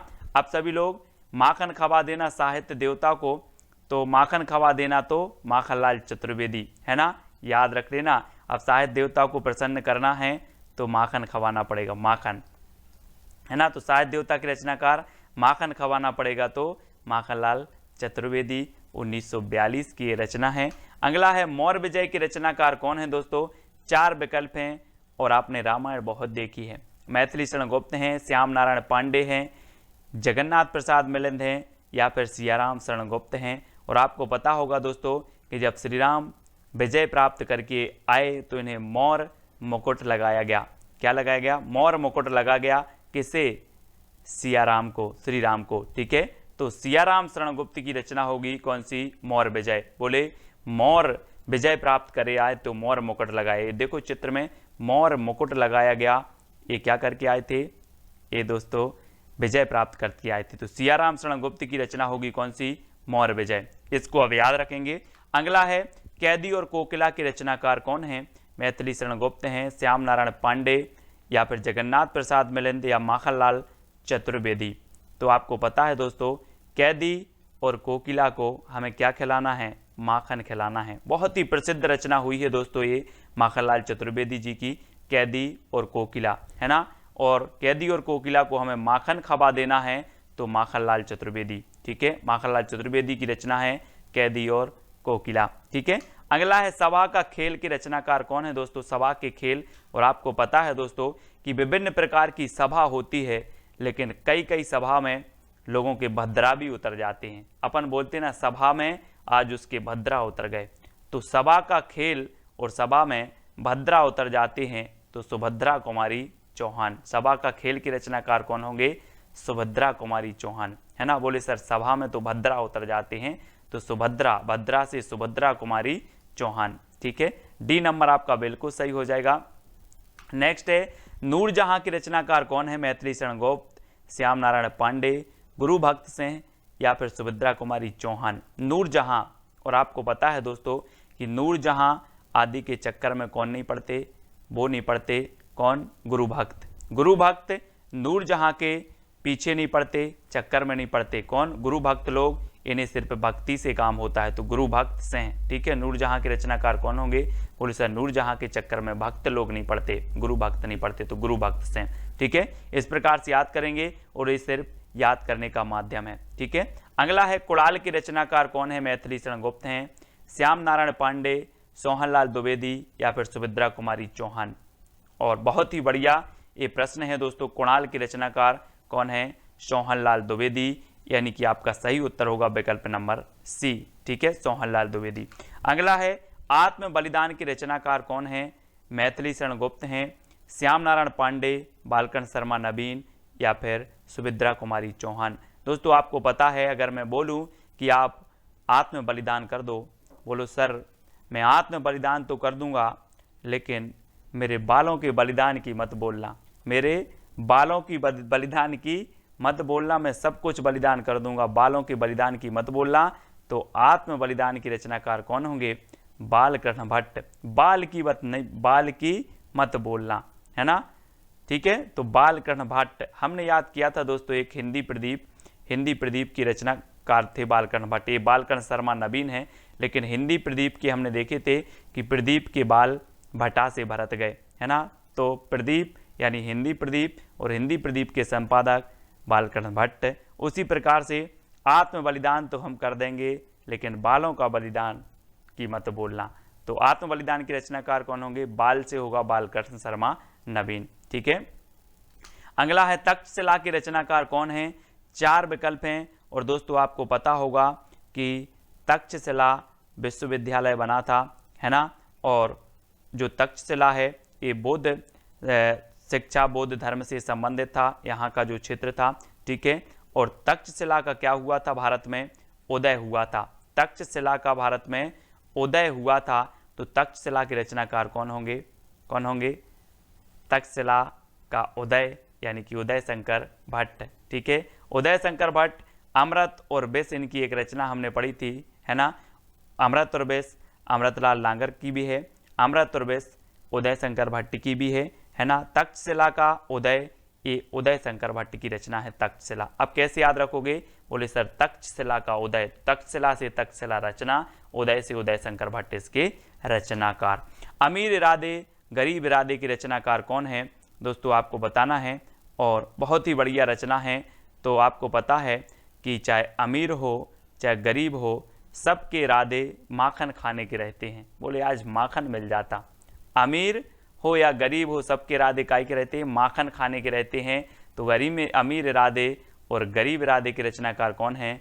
माखनलाल चतुर्वेदी, यानी कि डी नंबर आपका बिल्कुल सही हो जाएगा। ठीक है, अगला है झांसी की रानी कविता के रचनाकार कौन है? 4 विकल्प है, मैथिली शरण गोप, श्याम नारायण पांडे, बालकृष्ण शर्मा नवीन या फिर सुभद्रा कुमारी चौहान। और दोस्तों आपको पता है कि झांसी की रानी लक्ष्मीबाई ने सबके भद्रा उतार दिए थे। क्या उतार दिए थे? भद्रा। और हम पढ़ते आए हैं कि खूब लड़ी मर्दानी वह तो झांसी वाली रानी थी, है ना, पढ़ा है आप लोगों ने। तो झांसी की रानी कविता, झांसी की रानी ने भद्रा उतार दिए थे, तो सुभद्रा कुमारी चौहान। ठीक है, अगला हिमकिरीटनी हिमतरंगिणी की रचनाकार कौन है? दोस्तों आपको पता है हिमतरंगिणी के लिए साहित्य अकादमी पुरस्कार मिला 1955 में, है ना, सबसे पहले। और ये रचना किसकी है? और आपको पता है दोस्तों, हिम जैसे जम जाता है क्या? माखन। माखन भी हिम जैसे जम जाता है। तो याद रख लेना, क्या जम जाता है? माखन। काय के जैसे? हिम जैसे। तो हिमतरंगिणी और हिमकरटनी माखन जैसे जम जाते हैं, तो माखनलाल चतुर्वेदी, यानी कि डी नंबर आपका बिल्कुल सही होगा। और 1942 की रचना, 1949 की और 1955 में इसे साहित्य अकादमी पुरस्कार मिला हेमतरंगिणी के लिए, सबसे पहले हिंदी में। ठीक है, अगला है पाथेय के रचनाकार कौन है? 4 विकल्प हैं दोस्तों। और आपको पता है कि दोस्तों सिया राम को जब क्या हुआ, वनवास हुआ, तो इनके बहुत सारे पाथेय बने, है ना। आपने नाम सुना होगा, बोले केवट के भाग्य खुल गए, केवट भी पाथेय बना। ऐसे अनेकों ऋषि मुनि थे जो सिया राम के पाथेय बने। कौन के? सिया राम के पाथेय बने। तो पाथेय के रचनाकार कौन होंगे? सियाराम शरण गुप्त, सियाराम शरण गुप्त। ठीक है, तो सियाराम के पाथेय इस प्रकार से आपको याद रख लेना। बोले सियाराम के बहुत सारे पाथेय बने। नींद के बादल 1947 के रचनाकार कौन है? 4 विकल्प हैं आपके सामने, केदारनाथ अग्रवाल, सुमित्रानंदन पंत, दिनकर या फिर नागार्जुन।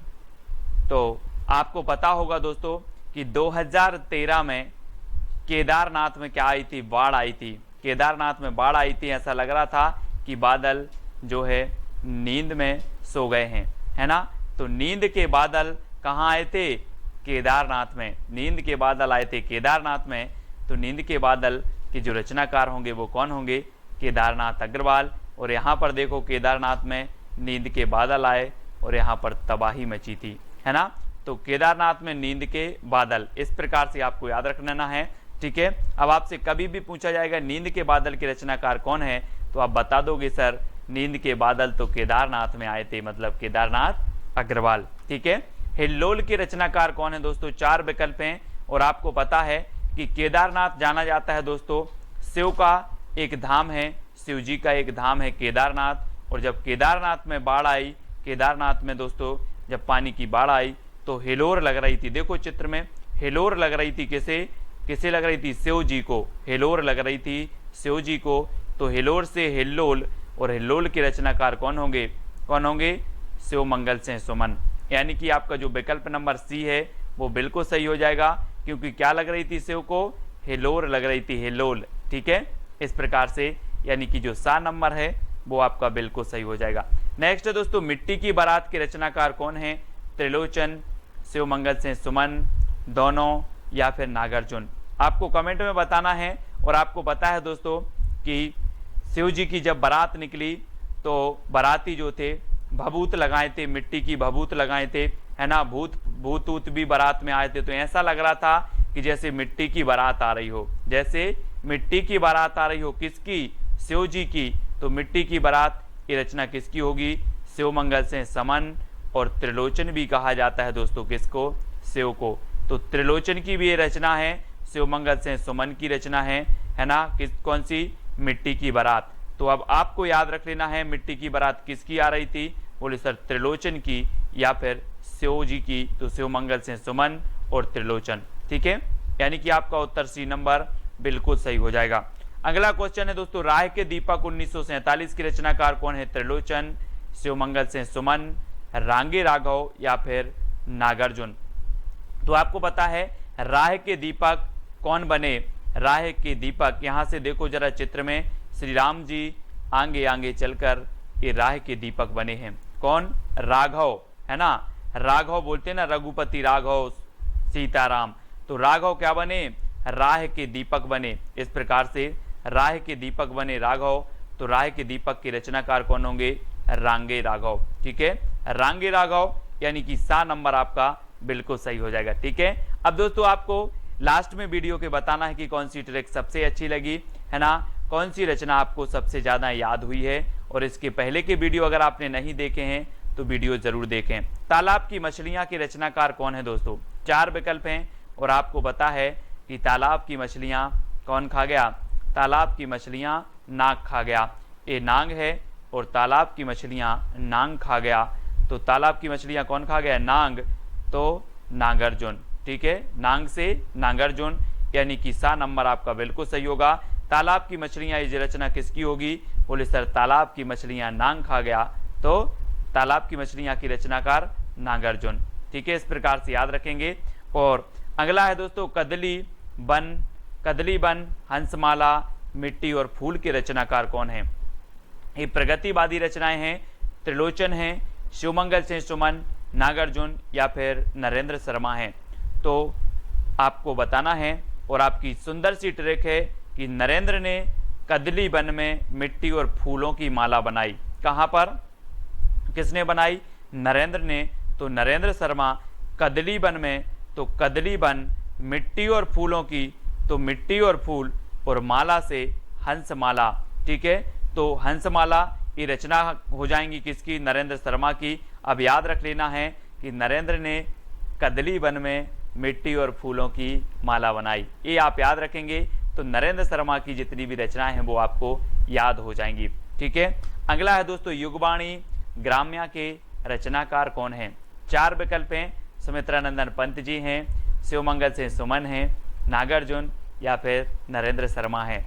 तो युग की वाणी और ग्राम्या, इसके रचनाकार कौन माने जाते हैं? आपको पता है दोस्तों सुमित्रानंदन पंत ये प्रगतिवाद के प्रवर्तक माने जाते हैं।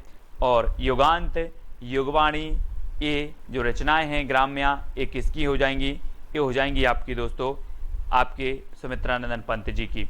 पंत जी यानी कि जो आ नंबर है वो आपका बिल्कुल सही हो जाएगा, ग्राम्या और युगवाणी। ठीक है, तो ये चीज आपको याद रखनी है, ये नंबर आपका बिल्कुल सही हो जाएगा। अगला है दोस्तों पिघलते पत्थर 1946 के रचनाकार कौन है? आपको पता है दोस्तों कि पत्थर कैसा भी हो, या पत्थर दिल बोलते ना अपन, कि वो तो पत्थर दिल है। कोई भी पत्थर दिल हो रघुवीर के पास आ जाए तो पिघलते पत्थर भी पिघल जाते हैं, पत्थर दिल भी पिघल जाते हैं। तो पिघलते पत्थर कहाँ पर? पिघलते पत्थर कहाँ पर? रांगे राघव के पास, राघव के दरबार में पिघलते पत्थर। तो रांगे राघव की रचना है, 1946 की रचना है। और पिघलते पत्थर कहाँ पर? राघव के दरबार में, है ना? तो रांगे राघव यानी सा नंबर आपका बिल्कुल सही हो जाएगा। अब कभी भी आपसे रचना पूछी जाएगी, बोले सर पिघलते पत्थर, तो पिघलते पत्थर भी पिघल जाते हैं कहाँ पर? रांगे या फिर राघव के दरबार में। ठीक है, अगला है युगधारा 1953 सतरंगे पंखों वाली की रचनाकार कौन है? सुमित्रानंदन पंत जी, शिवमंगल से सुमन, रांगे राघव या फिर नागार्जुन। और आपको पता है दोस्तों कि युगधारा और सतरंगे पंखे वाली, तो आपको कैसे याद रख लेना है? एक ट्रिक है कि नागार्जुन की युगधारा सतरंगे पंखे वाली है। नागार्जुन की युगधारा सतरंगे पंखे वाली है। ठीक है, अभी हमने पढ़ा कि तालाब की मछलियां नाग खा गया। अब नागार्जुन की युगधारा सतरंगे पंखों वाली है। तो युगधारा और सतरंगे पंखों वाली है, ये भी आपकी नागार्जुन की ही होगी। ठीक है, तो नागार्जुन यानी कि जो डी नंबर है वो आपका बिल्कुल सही हो जाएगा। अगला है प्रलय और सृजन की रचनाकार कौन है दोस्तों? सुमित्रानंदन पंत हैं, शिवमंगल सिंह सुमन, रांगे राघव या फिर नागार्जुन। आपको पता है कि शिव जी के पास प्रलय भी पलते हैं और सृजन भी, है ना। प्रलय और सृजन सभी पलते हैं कहाँ पर? शिव जी के पास। तो शिव जी के पास पलते हैं तो शिवमंगल सिंह सुमन। बोले प्रलय और सृजन किसकी है? तो आप बता दोगे कि सर ने बताया था कि प्रलय और सृजन तो शिवमंगल जी के पास पलते हैं, है ना, शिव के पास पलते हैं। तो शिवमंगल सिंह सुमन, ये चीज़ आपको याद रखनी है। ठीक है, अभी हमने किया था मिट्टी की बारात त्रिलोचन और शिवमंगल सिंह सुमन की, है ना, अलग अलग रचनाएं इनकी एक ही नाम से है। ठीक है, और ये प्रलय और सृजन 1944 की रचना ये शिवमंगल सिंह सुमन की है। ठीक है, अगला है ऋतु संहार रंग रूप के रचनाकार कौन है? सुमित्रानंदन पंत जी हैं, शिवमंगल सिंह सुमन, रामविलास शर्मा या फिर नागार्जुन। ऋतु संहार और रंग रूप के रचनाकार कौन हैं? आपको याद रख लेना है, एक छोटा सा कोड है दोस्तों कि ऋतु का रंग रूप रामविलास जैसा है। ऋतु का रंग रूप कैसा है? रामविलास जैसा है। तो ऋतु से आपका बनेगा दोस्तों ऋतु संहार और रंग रूप से रंग रूप और किसके जैसा है? रामविलास। तो रचनाकार कौन होंगे? रामविलास शर्मा, यानी कि जो सी नंबर है वो आपका बिल्कुल सही हो जाएगा। अब आपसे कभी भी पूछा जाएगा ऋतु संहार किसकी रचना है, तो आप बोलोगे कि ऋतु का रंग रूप रामविलास शर्मा जैसा है ना, या रामविलास जैसा है। तो ऋतु का रंग रूप तो ऋतु संहार, रंग रूप से रंग रूप, रामविलास से रामविलास शर्मा। ठीक है, अगला है जिजीविषा संतरण और संकल्प के रचनाकार कौन है दोस्तों? ये प्रगतिवादी रचना है। जिजीविषा यानी कि जीने की इच्छा, संतरण संकल्प, इनकी रचनाकार कौन है? पंत जी, शिवमंगल सिंह सुमन, महेंद्र भटनागर या फिर नागार्जुन। और आपका बिल्कुल सही आंसर है दोस्तों। यहाँ पर ट्रिक याद रखना है कि महेंद्र ने संत बनकर जिजीविषा का संकल्प लिया। संत बनकर जिजीविषा यानी कि जीने का संकल्प लिया। तो किसने लिया? महेंद्र भटनागर ने। इसलिए जिजीविषा, संतरण और संकल्प ये तीनों ही रचनाएं किसकी हैं? महेंद्र भटनागर की हैं। और महेंद्र ने संत बनकर जिजीविषा का संकल्प लिया, ये आपकी ट्रिक हो जाएगी। ठीक है, और दोस्तों ये सारे नोट्स आपको ज्वाइन मेंबर यानी कि ज्वाइन ग्रुप में मिलेंगे। ठीक है, तो आप ज्वाइन मेंबर अवश्य बने चैनल के। ठीक है, अगला है गुलाब और बुलबुल के रचनाकार कौन है? सुमित्रानंदन पंत हैं, शिवमंगल सिंह सुमन हैं, महेंद्र भटनागर या फिर त्रिलोचन। तो गुलाब और बुलबुल के रचनाकार बताना है। गुलाब और बुलबुल ने त्रिलोचन की पूजा की। किसकी पूजा की? गुलाब और बुलबुल ने त्रिलोचन की पूजा की, यानी कि त्रिलोचन की रचना हो जाएंगी गुलाब और बुलबुल। ठीक है, ये एक ही रचना है गुलाब और बुलबुल, और दोस्तों ये त्रिलोचन की रचना है। ठीक है, त्रिलोचन, गुलाब और बुलबुल ने किसकी पूजा की? त्रिलोचन की। ठीक है, अगला है विश्वास बढ़ता गया पर आंखें नहीं भरी। विश्वास बढ़ता गया ये अलग रचना है, पर आंखें नहीं भरी ये अलग है। लेकिन आप पढ़ते हो कि विश्वास बढ़ता गया पर आंखें नहीं भरी, है ना। शिव को देखते देखते दर्शन करते करते विश्वास बढ़ता गया, पर दर्शन से दोस्तों आंखें नहीं भरी। आंखें नहीं भरी, ऐसा लगता कि शिव के दर्शन करते ही रहें। तो शिव को देखते देखते विश्वास बढ़ता गया पर आंखें नहीं भरी, ये आपकी ट्रिक है। शिव पर विश्वास बढ़ता गया पर आंखें नहीं भरी, ये दोनों ही रचना शिवमंगल सिंह सुमन की हैं। शिवमंगल सिंह सुमन की, है ना, विश्वास बढ़ता गया पर आंखें नहीं भरी। ठीक है, तो ये चीज़ आपका बी नंबर आपका बिल्कुल सही हो जाएगा, शिवमंगल सिंह सुमन। अगला है दोस्तों तुमने कहा था खून और शोले, ये किसकी रचनाएं हैं? अभी तक आपने फ्लैशबैक शैली में कौन सी रचना पढ़ी होगी दोस्तों? फ्लैशबैक शैली में पढ़ी होगी उसने कहा था, है ना। उसने कहा था पढ़ी थी, किसकी है उसने कहा था? चंद्रधर शर्मा गुलेरी की। लेकिन आज आपको तुमने कहा था भी पढ़ना है। तुमने कहा था खून और शोले की रचनाकार कौन है? सुमित्रानंदन पंत जी हैं, शिवमंगल सिंह सुमन, महेंद्र भटनागर या फिर नागार्जुन हैं। तब आपका बिल्कुल सही यहाँ पर आंसर हो जाएगा, तुमने कहा था कि खून और शोले। खून और शोले ये नागार्जुन की रचना है दोस्तों। खून और शोले, है ना।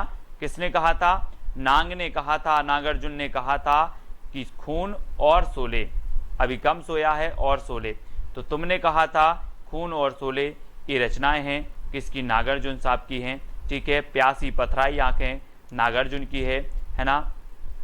इन सभी रचनाओं को याद रख लेना है। तुमने कहा था खून और शोले नागार्जुन जी की। ठीक है, बेला और नए पत्ते के रचनाकार कौन हैं, सुमित्रा नंदन पंत जी हैं, निराला, महेंद्र भटनागर या फिर नागार्जुन।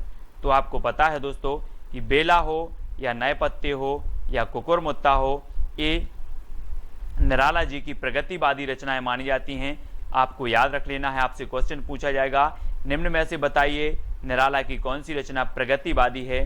तो आपको पता होगा बेला, नए पत्ते, कुकुरमुत्ता, ये इनकी प्रगतिवादी रचनाएं हैं। और कुकुरमुत्ता के नए पत्ते की बेला कैसी है, निराली है।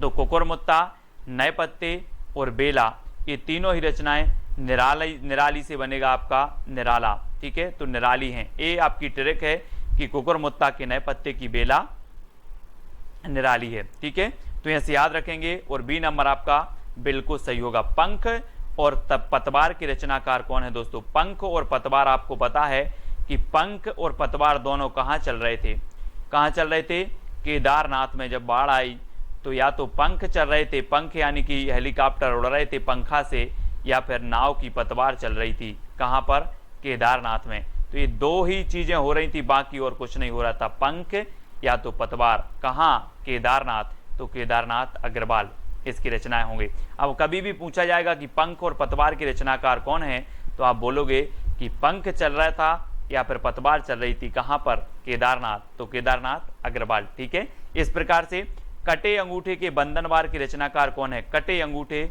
सुमित्रा नंदन पंत की है, निराला, केदारनाथ अग्रवाल या फिर शिव मंगल सिंह सुमन की है।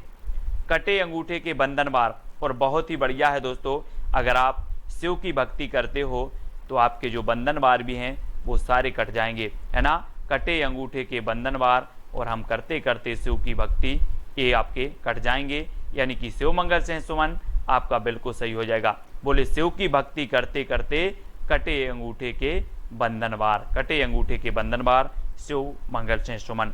हजार हजार बाहों वाली के रचनाकार कौन है दोस्तों, सुमित्रा नंदन पंत, नागार्जुन, केदारनाथ अग्रवाल, शिव मंगल सिंह सुमन।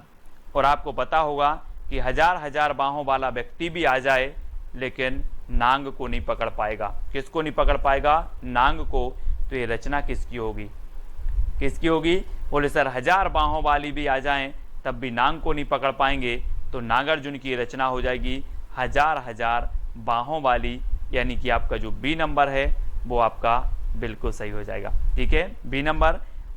अजय खंडहर के रचनाकार कौन है, अजय खंडहर बताना है दोस्तों, और 4 विकल्प हैं और आपको बताना है कि अजय कौन था। अजय कौन था, सुमित्रा नंदन पंत, राघव थे, केदारनाथ थे या फिर शिव मंगल सिंह सुमन। आपको पता होगा कि जो राघव थे, राघव ये अजय थे, इन्हें जीता नहीं जा सकता था, है ना। राघव से आपका बनेगा रांगे राघव और अजय से अजय खंडहर। अजय खंडहर के रचनाकार कौन होंगे, रांगे राघव, है ना। अब आपसे कभी पूछा जाएगा अजय खंडहर किसकी है, तो बोले सर अजय तो राघव थे, तो राघव को जीता नहीं जा सकता, तो रांगे राघव की रचना है अजय खंडहर। मैं वक्त के हूँ सामने की रचनाकार कौन है, 2 सेकंड आपको दिए जाएंगे, आपको उत्तर बताना है। मैं वक्त के हूँ सामने की रचनाकार कौन है, गिरजा कुमार माथुर, भवानी प्रसाद मिश्र, शमशेर बहादुर या फिर अज्ञे। तो मैंने आपको कई बार याद करवाया हूं दोस्तों कि वक्त के सामने क्यों खड़े हो, गिरजा, वक्त के सामने क्यों खड़े हो, गिर जाओ भाई। तो किसकी हो जी, गिरजा, तो गिरजा कुमार माथुर की, यानी कि ये नंबर आपका बिल्कुल सही हो जाएगा। और दोस्तों आपको पता है कि इसे 1991 में साहित्य अकादमी पुरस्कार भी मिला है। मैं वक्त के हूँ सामने के लिए गिरजा कुमार माथुर की रचना है और इसे 1991 में साहित्य अकादमी पुरस्कार मिल जाता है। ठीक है, अगला क्वेश्चन है प्लाट का मोर्चा के रचनाकार कौन है। अब 2 सेकंड आपको दिए जाते हैं और दोस्तों प्लाट के मोर्चे में कोई सियार को उतारोगे कि शेर को उतारोगे, जल्दी से बताना है। प्लाट के, बोले सर बेटा प्लाट के मोर्चे में मैं सियार को नहीं शेर को उतारूंगा, यानी कि प्लाट का मोर्चा शमशेर बहादुर, किसकी होगी रचना, शमशेर बहादुर का। अब याद रखना है आपको प्लाट के मोर्चे में सियार को नहीं शेर को उतारना है। तो शमशेर बहादुर यानी सा नंबर आपका बिल्कुल सही हो जाएगा। ठीक है, अगला है दोस्तों गीत फरोश के रचनाकार कौन है। गीत फरोश 4 विकल्प है, 2 सेकंड आपको दिए जाते हैं। दोस्तों हमें किसके गीत गाना है, हमें गीत गाना है भवानी के। किसके गीत गाना है, भवानी के गीत गाना है। तो गीत फरोश रचना के रचनाकार कौन होंगे, कौन होंगे, भवानी प्रसाद मिश्र, यानी कि आपका जो विकल्प नंबर बी है वो बिल्कुल सही हो जाएगा। बी नंबर 1956 की रचना मानी जाती है। और अगला है दोस्तों आंगन के पार द्वार के रचनाकार कौन है, और 4 विकल्प हैं और आपका बिल्कुल सही आंसर हो जाएगा कि आंगन के द्वार पर कौन खड़े हैं, अज्ञेय खड़े हैं। आंगन के द्वार पर अज्ञेय खड़े हैं और ये रचना अज्ञेय की है, ये भी आपको याद रखनी है। ठीक है, चांद का मोह टेढ़ा के रचनाकार कौन है दोस्तों। 4 विकल्प हैं। मैं आपको बता दूं कि अगर व्यक्ति की मुक्ति हो जाए तो उसका जो मोह होता है वो सीधा नहीं रहता, ऐसा हो जाता टेढ़ा। चांद का मोह टेढ़ा, मुक्ति मिल गई तो चांद का मोह टेढ़ा हो जाता है। तो चांद का मोह टेढ़ा, ये रचना किसकी होगी, मुक्ति बोध, यानी कि आपका जो सा नंबर है वो बिल्कुल सही हो जाएगा। ठीक है, अगला है ठंडा लोहा के रचनाकार कौन है। ठंडा लोहा, दोस्तों आपको पता है कि लोहा कितना भी गर्म हो, है ना, कितना भी गर्म हो, धर्म के पास आते ही ठंडा हो जाता है ना। लोहा कितना भी गर्म हो, धर्म के पास आते ही क्या हो जाता है, ठंडा हो जाता है लोहा। तो उत्तर आपका सही क्या होगा, धर्मवीर भारती। ये ठंडा लोहा रचना है धर्मवीर भारती, यानी बी नंबर आपका बिल्कुल सही हो जाएगा। ठीक है, काठ की घंटियां के रचनाकार कौन है दोस्तों। काठ की घंटियां, अब 4 विकल्प हैं, गिरजा कुमार माथुर, धर्मवीर भारती, सर्वेश्वर बहादुर, सर्वेश्वर दयाल सक्सेना या फिर अज्ञेय। अब एक चीज बताना, काठ की घंटियां यानी कि बहुवचन में शब्द है, घंटियां यानी बहुत सी घंटियां। अब काठ की घंटियां हैं दोस्तों, तो इनका हमें क्या करना पड़ेगा, सर्वे करना पड़ेगा कि कितनी घंटियां हैं। सर्वे करोगे कि ऐसे ही बता दोगे कि 5 हैं कि 10 है, पहले काठ की घंटियां का हमें सर्वे करना है। तो काठ की घंटियां के रचनाकार कौन होंगे, सर्वेश्वर दयाल सक्सेना। ठीक है, कुआनो नदी भी इनकी रचना है। ठीक है, ये भी आपको याद रख लेनी है। काठ की घंटियां, जंगल का दर्द भी इन्हीं की रचना है। ठीक है, खूंटियों पर टंगे लोग भी इन्हीं की रचना है। इनको याद रख लेना है, सिर्फ सर्वे आपको याद करना, सर्वे, काठ की घंटियों का सर्वे करना है। बुनी हुई रस्सी के रचनाकार कौन है दोस्तों। आपको पता है दोस्तों, जब आप जाते हो कहाँ, भवानी के मंदिर में जाते हो, भवानी के मंदिर में, तो वहां पर इस प्रकार से आपको एक बुनी हुई रस्सी मिलती है ना, हाथ में बांधने के लिए पचरंगा धागा है।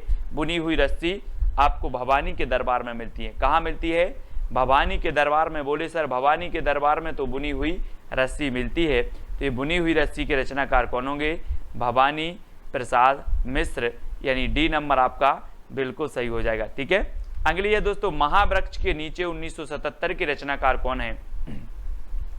गिरजा कुमार माथुर, धर्मवीर भारती, अज्ञेय या फिर भवानी प्रसाद मिश्र। महावृक्ष के नीचे, है ना, हम बोलते नहीं है कि वहाँ वृक्ष के नीचे कौन सोया है, आप बोलोगे अज्ञेय, पता नहीं।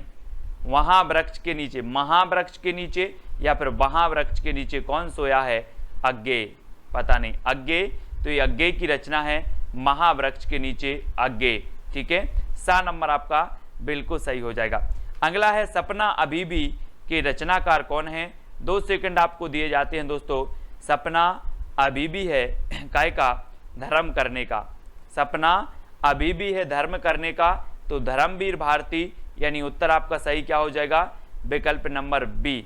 ठीक है, आपने पढ़ा होगा दोस्तों, गुनाहों का देवता, सपना अभी भी है, ठंडा लोहा, ये सारी रचनाएं धर्मवीर भारती की हैं, जिनको हमने ट्रिक से कई बार याद करवाया है। खूंटियों पर टंगे लोग, अब दोस्तों एक चीज बताना कि खूंटियों पर टंगे लोगों का हमें क्या करना पड़ेगा, सर्वे करना पड़ेगा, तब हमें पता चलेगा कि खूंटियों पर कितने लोग टंगे हैं। तो खूंटियों पर टंगे लोग का क्या करना है, सर्वे। तो सर्वेश्वर दयाल सक्सेना की ये क्या हो जाएगी, रचना हो जाएगी। ठीक है, अगला है शिलापंख चमकीली के रचनाकार कौन है। दोस्तों एक पक्षी था, उसने बोला कि मेरे जो शिलापंख थे वो बहुत चमकीले थे, अब क्या हो गए हैं, गिर गए हैं, है ना। आपने जटायु का नाम सुना होगा, बोले मेरे पंख शिला चमकीले थे, अब गिर गए हैं, गिर गए, है ना। तो शिला पंख चमकीले, ये किसकी रचना होगी? गिरजा कुमार माथुर। गिरजा कुमार माथुर यानी कि ए नंबर आपका बिल्कुल सही हो जाएगा। ठीक है, अगला है कामायनी एक पुनर्विचार की रचनाकार कौन है? दोस्तों आपको पता है कि कामायनी एक पुनर्विचार, और बहुत सारे लोग मुक्ति के लिए कहते हैं, मुक्ति मिल जाए भगवान एक बार पुनर्विचार कर लो, है ना। कामायनी पुनर्विचार, कामायनी एक पुनर्विचार, काय के लिए? मुक्ति के लिए एक पुनर्विचार, तो मुक्ति बोध की रचना हो जाएगी कामायनी एक पुनर्विचार। चांद का मुंह टेढ़ा भी इन्हीं की रचना है, ये आपको याद रखनी है। अगला है दोस्तों दोआब की रचनाकार कौन है? दोआब, 4 विकल्प हैं और दोआब के जो रचनाकार होंगे वो कौन हो जाएंगे? वो हो जाएंगे शमशेर बहादुर। शमशेर बहादुर यानी सा नंबर, है ना। दोआब भी इन्हीं की रचना है, प्लाट का मोर्चा भी इन्हीं की रचना है, और शमशेर बहादुर को दोस्तों कवियों का कवि कहा जाता था। आपसे क्वेश्चन बनता है कवियों का कवि किसे कहा जाता था, तो आप बता देना शमशेर बहादुर को। ठीक है, खुशबू के शिलालेख के रचनाकार कौन है? दोस्तों खुशबू के शिलालेख, है ना, किसने देखे? भवानी ने देखे। खुशबू के शिलालेख भवानी ने देखे, तो खुशबू के शिलालेख के रचनाकार कौन होंगे? कौन हो जाएंगे? भवानी प्रसाद मिश्र। ठीक है, खुशबू के शिलालेख किसने देखे? भवानी ने, तो भवानी प्रसाद मिश्र खुशबू के शिलालेख। ठीक है, अगली रचना है दोस्तों भग्नदूत के रचनाकार कौन है? भग्नदूत। अगर मैं आपसे पूछूं कि कितने दूत भग गए? भग्नदूत, भग्नदूत यानी कि भगन तो भग गए, दूत भग गए, है ना। तो कितने दूत भग गए? तो आप बोलोगे सर अग्गे पता नहीं कितने दूत भग गए, है ना। तो ए, है ना, ये हो जाएगी अग्गे की रचना भग्नदूत। ठीक है, अगला है भूरी भूरी खाक धूल की रचनाकार कौन है? दोस्तों आपको पता है कि जब व्यक्ति को मुक्ति मिल जाए तो उसकी ये जो भूरी भूरी भूरा भूरा शरीर है ये सब खाक धूल में मिल जाता है। भूरा भूरा शरीर खाक धूल में मिल जाता है, जब मुक्ति मिल जाए तो ये भूरी भूरी खाक धूल रचना के रचनाकार कौन होंगे? कौन हो जाएंगे? मुक्ति, क्योंकि मुक्ति मिल जाए तो भूरी भूरी खाक धूल, है ना। अगला है दोस्तों धूप के धान की रचनाकार कौन है? और धूप के धान आपको पता है दोस्तों, आप अगर गांव में रहते हैं तो धान अगर अच्छी बारिश हो जाए और मिट्टी बहुत ऐसी हो जाती, बहुत पानी हो जाता है मिट्टी में, तो धान गिर जाती है। धान क्या हो जाती है? गिर जाती है। तो धूप के धान, धान बोले सर गिर जाती है, तो गिरजा कुमार माथुर। गिरजा कुमार माथुर यानी कि ए नंबर आपका बिल्कुल सही होगा। ठीक है, अगला है जंगल का दर्द की रचनाकार कौन है? अब दोस्तों एक बात बताना, जंगल में बहुत सारे पौधे हैं और जंगल का दर्द आपको कैसे पता चलेगा? कैसे चलेगा? जब आप क्या करोगे? सर्वे करोगे। बोले सर जब हम सर्वे करने जाएंगे जंगल का दर्द क्या क्या है ना, तभी हमें जंगल का दर्द पता चलेगा। तो जंगल का दर्द की रचनाकार कौन है? सर्वेश्वर दयाल सक्सेना, और सा नंबर आपका बिल्कुल सही हो जाता है, सा नंबर, है ना। जंगल का दर्द सर्वे करना है, जंगल के दर्द का क्या करना है? सर्वे, तो सर्वेश्वर दयाल सक्सेना। कितनी नाव में कितनी बार की रचनाकार कौन है दोस्तों? अब आप बोलोगे सर मैं कितनी नाव में कितनी बार बैठा, सब अज्ञे है। क्या है? अज्ञे। कितनी नाव में कितनी बार? अज्ञे। तो अज्ञे यानी कि दा नंबर आपका बिल्कुल सही होगा। इसका दोस्तों आपका पहला प्रश्न है कि सीढ़ियों पर धूप में की रचनाकार कौन है? 4 विकल्प हैं आपके पास, 2 सेकंड में उत्तर आपको बताना होता है। और मैंने आपको कई बार याद करवाया है दोस्तों कि बोले सर सीढ़ियों पर धूप में क्यों खड़े हो? तो कहा कि मैं खड़ा हूं, मेरी तो रघुवीर सहाय करते हैं। क्या करते हैं? रघुवीर सहाय करते। मैं सीढ़ियों पर धूप में खड़ा हूं, मुझे कोई दिक्कत नहीं, मेरी तो रघुवीर सहाय करते हैं। तो इसके रचनाकार कौन होंगे?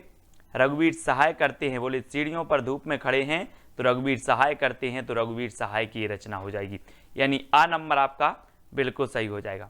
ठीक है, नेक्स्ट है आपका संशय की एक रात की रचनाकार कौन है? कई बार एग्जाम में पूछी गई दोस्तों।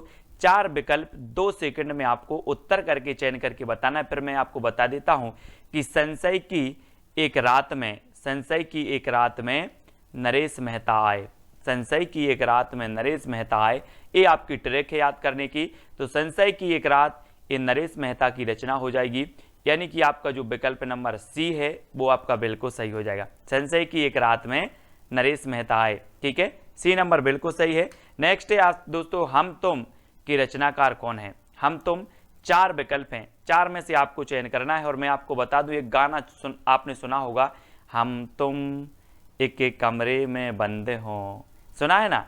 तो दोस्तों क्या कुंवर लोग, आजकल के जो कुंवर लोग हैं, कुंवर, वो चाहते हैं कि हम तुम एक कमरे में बंद हों। तो यहाँ पर रचना है आपकी हम तुम, और कौन चाहते हैं? कुंवर लोग। तो कुंवर नारायण की हो जाएगी, कुंवर नारायण, यानी डी नंबर आपका बिल्कुल सही हो जाएगा।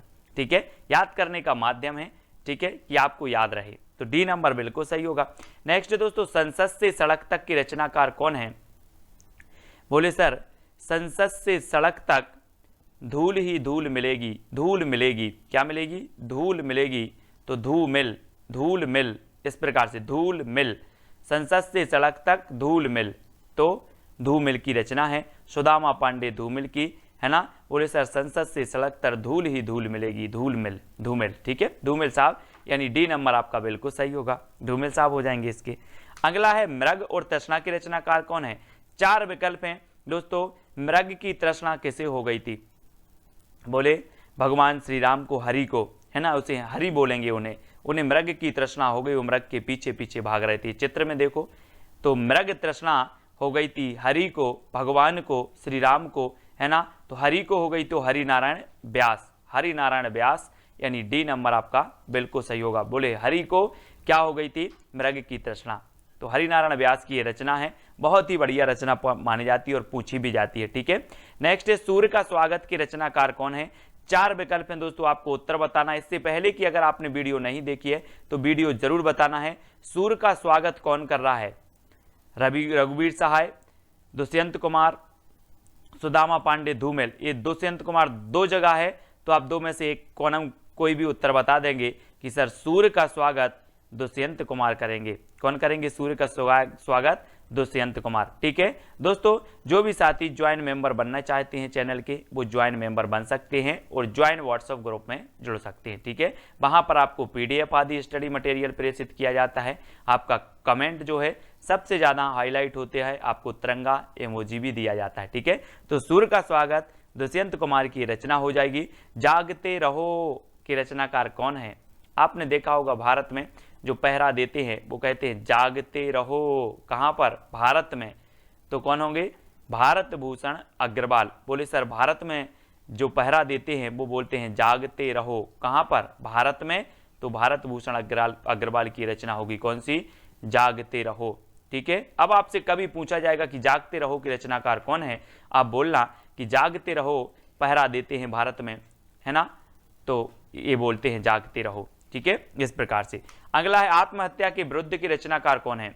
आत्महत्या के विरुद्ध, तो दोस्तों आत्महत्या के विरुद्ध रघुवीर सहाय नहीं करेंगे, है ना, सहाय, रघुवीर सहाय। बोले आत्महत्या के विरुद्ध रघुवीर सहाय करते हैं, आत्महत्या के पक्ष में नहीं करते। ठीक है, तो आत्महत्या के विरुद्ध रघुवीर सहाय की रचना है, यानी कि आपका जो ए नंबर है वो इसको याद रख लेना, ए नंबर। ठीक है, आत्महत्या के विरुद्ध रघुवीर सहाय।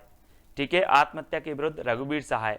धूप में, है ना, सीढ़ियों पर धूप में रघुवीर सहाय, इनको याद करेंगे। ये पूछी जाती रचना। परिवेश के रचनाकार कौन है? दोस्तों आपने प्राचीन काल में पढ़ा होगा कि राजा महाराजाओं के पास कुंवर होते थे। बोले कुंवर हुए हैं, है ना, कुंवर हुए हैं, तो वो कुंवर को बहुत अच्छा परिवेश देते थे। क्या देते थे? परिवेश। किसको? कुंवर को। कुंवर को राजा महाराजा परिवेश देते थे। तो रचना परिवेश किसकी हो जाएगी? किसकी होगी? कुंवर नारायण की। किसकी? कुंवर नारायण की, यानी कि आपका जो विकल्प नंबर ए है वो बिल्कुल सही हो जाएगा। बोले कुंवर का परिवेश, कुंवर का परिवेश, ऐसे याद रखेंगे। ठीक है, अगला है दोस्तों मछली घर के रचनाकार कौन है? आपने पढ़ा होगा पहले कि बोले मछली जल की रानी है, जीवन उसका पानी है। बच्चे पढ़ते ना, अपन ने भी पढ़ा है बहुत। और मछली की रचना, मछली घर के जो रचनाकार हैं, और इसको याद करने की ट्रिक है, मछली घर में विजय देव पकड़े गए। कौन पकड़े गए? विजय देव पकड़े गए। तो मछली घर रचना हो जाएगी विजय देव नारायण शाही। मछली घर में विजय देव पकड़े गए, तो विजय देव नारायण शाही, यानी डी नंबर आपका बिल्कुल सही होगा। ठीक है, डी नंबर। अगला है दोस्तों आपको चांदनी और चुनर की रचनाकार कौन है? 2 सेकंड में आपको उत्तर बताना है और इसका बिल्कुल सही आंसर हो जाएगा। कौन है चांदनी और चुनर? शकुंत माथुर। शकुंत माथुर, यानी कि शकुंत माथुर ने चांदनी की चुनर ओढ़ी। किसने? शकुंत माथुर ने चांदनी की चुनर ओढ़ी, तो चांदनी और चुनर के रचनाकार होंगे शकुंत माथुर। इस प्रकार से याद रखेंगे। क्या बोलोगे अब कि शकुंत माथुर ने चांदनी की चुनर ओढ़ी। ठीक है, इस प्रकार से। नेक्स्ट है नाव के पांव के रचनाकार कौन है। दोस्तों आपने देखे नाव के पांव, बोले सर नहीं देखे, तो ये किसने काट दिए, जगदीश ने। कोई जगदीश नाम का लड़का है, उसने नाव के पांव काट दिए। बोले सर जगदीश ने नाव के पांव काट दिए, तो क्या हो जाएंगे, नाव के पांव के रचनाकार होंगे जगदीश गुप्त। कौन होंगे, जगदीश गुप्त। किसने काट दिए नाव के पांव, जगदीश ने। ठीक है, तो नाव के पांव रचना किसकी होगी, जगदीश गुप्त की हो जाएगी, यानी सा नंबर आपका बिल्कुल सही हो जाएगा। ठीक है, मुक्ति प्रसंग कंकावती के रचनाकार कौन है। बहुत ही बढ़िया प्रश्न है दोस्तों। और मुक्ति प्रसन्न और कंकावती ये दो रचनाएं हैं, और ये दो रचनाएं किसकी हैं, तो वो हैं राजकमल चौधरी। राजकमल चौधरी की मुक्ति का प्रसंग कंकावती से पूछो, है ना। राजकमल की मुक्ति का प्रसंग किससे पूछो, कंकावती से। तो राजकमल से हो जाएगा आपका राजकमल चौधरी, मुक्ति से हो जाएगा मुक्ति प्रसंग, कंकावती से कंकावती। तो राजकमल की मुक्ति का जो प्रसंग है वो किससे पूछो, कंकावती से पूछो। मुक्ति का प्रसंग कंकावती से पूछो, किसकी, राजकमल की। ठीक है, तो राजकमल चौधरी। अगला है दोस्तों बांसुरी जल गई की रचनाकार कौन है। बांसुरी जल गई और जलकर क्या हो जाएगी, धूल में मिल गई। बांसुरी जल गई और धूल में मिल गई, तो कौन होंगे रचनाकार, धूल में मिल गई तो धूमिल, है ना।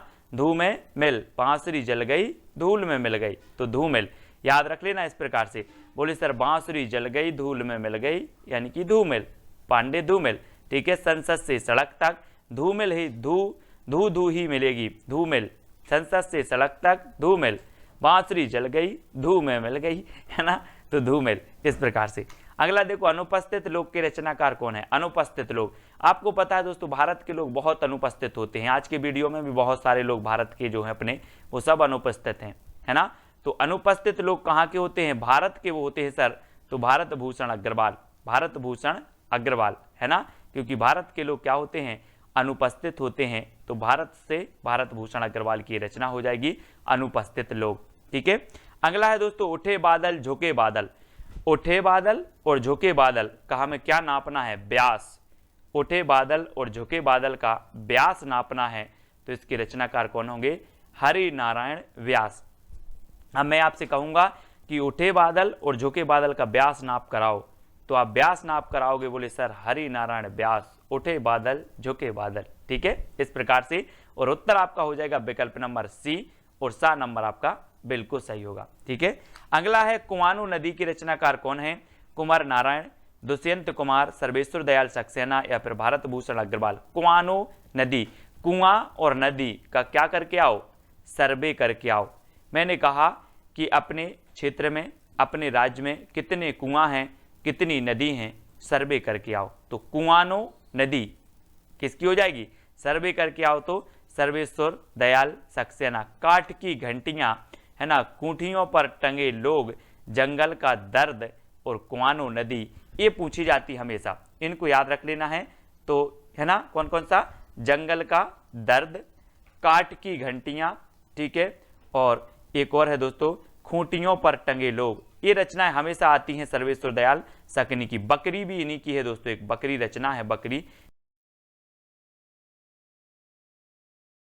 ठीक है, माया दर्पण के रचनाकार कौन है, कुंवर नारायण, दुष्यंत कुमार, श्रीकांत वर्मा या फिर भारत भूषण अग्रवाल। माया दर्पण, है ना, बोले सर माया के दर्पण में श्रीकांत वर्मा बन गए, है ना, माया के दर्पण में श्रीकांत वर्मा बन गए, याद रख लेना है आप। माया के दर्पण में श्रीकांत वर्मा बन गए, वर्मा बन गए, तो श्रीकांत वर्मा की रचना हो जाएगी कौन सी, माया दर्पण। माया के दर्पण में श्रीकांत वर्मा बन गए। ठीक है, इस प्रकार से। अगला है मिट्टी की बारात के रचनाकार कौन है। दोस्तों यहां पर जो विकल्प दिए हैं इन विकल्प के अनुसार बताना है, नहीं तो अमृतलाल लांगर की भी रचना मिट्टी की बारात, शिवमंगल से सुमन की रचना भी मिट्टी की बारात है। और मिट्टी की बारात किसकी है, त्रिलोचन, त्रिलोचन की है। और त्रिलोचन आपको पता है शंकर जी को त्रिनेत्र कहा जाता है, त्रिनेत्र, जिनके 3 लोचन हैं उन्हें त्रिनेत्र भी कहा जाता है। और शिव भी आता है, शिव, तो शिव से शिवमंगल से सुमन की है मिट्टी की बारात। और यहाँ पर त्रिलोचन आ रहा है, तो त्रिलोचन की भी मिट्टी की बारात है। इसको याद रख लेंगे, यानी कि आपका सा नंबर बिल्कुल सही हो जाएगा। ठीक है, अब अगला दोस्तों, बोलने दो चीड़ को, बोलने दो चीड़ को, ये कौन बोलेगा, कौन बोलेगा, कोई भिखारी बोलेगा कि राजा बोलेगा, है ना। राजा कुर्सी पर बैठता है ऊंचे और बोलता है कि बोलने दो चीड़ को, बोलने दो चीड़ को।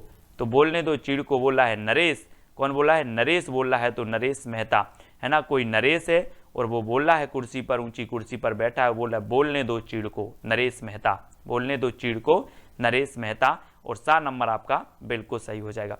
नेक्स्ट है एक पतंग अनंत में की रचनाकार कौन है, एक पतंग अनंत में।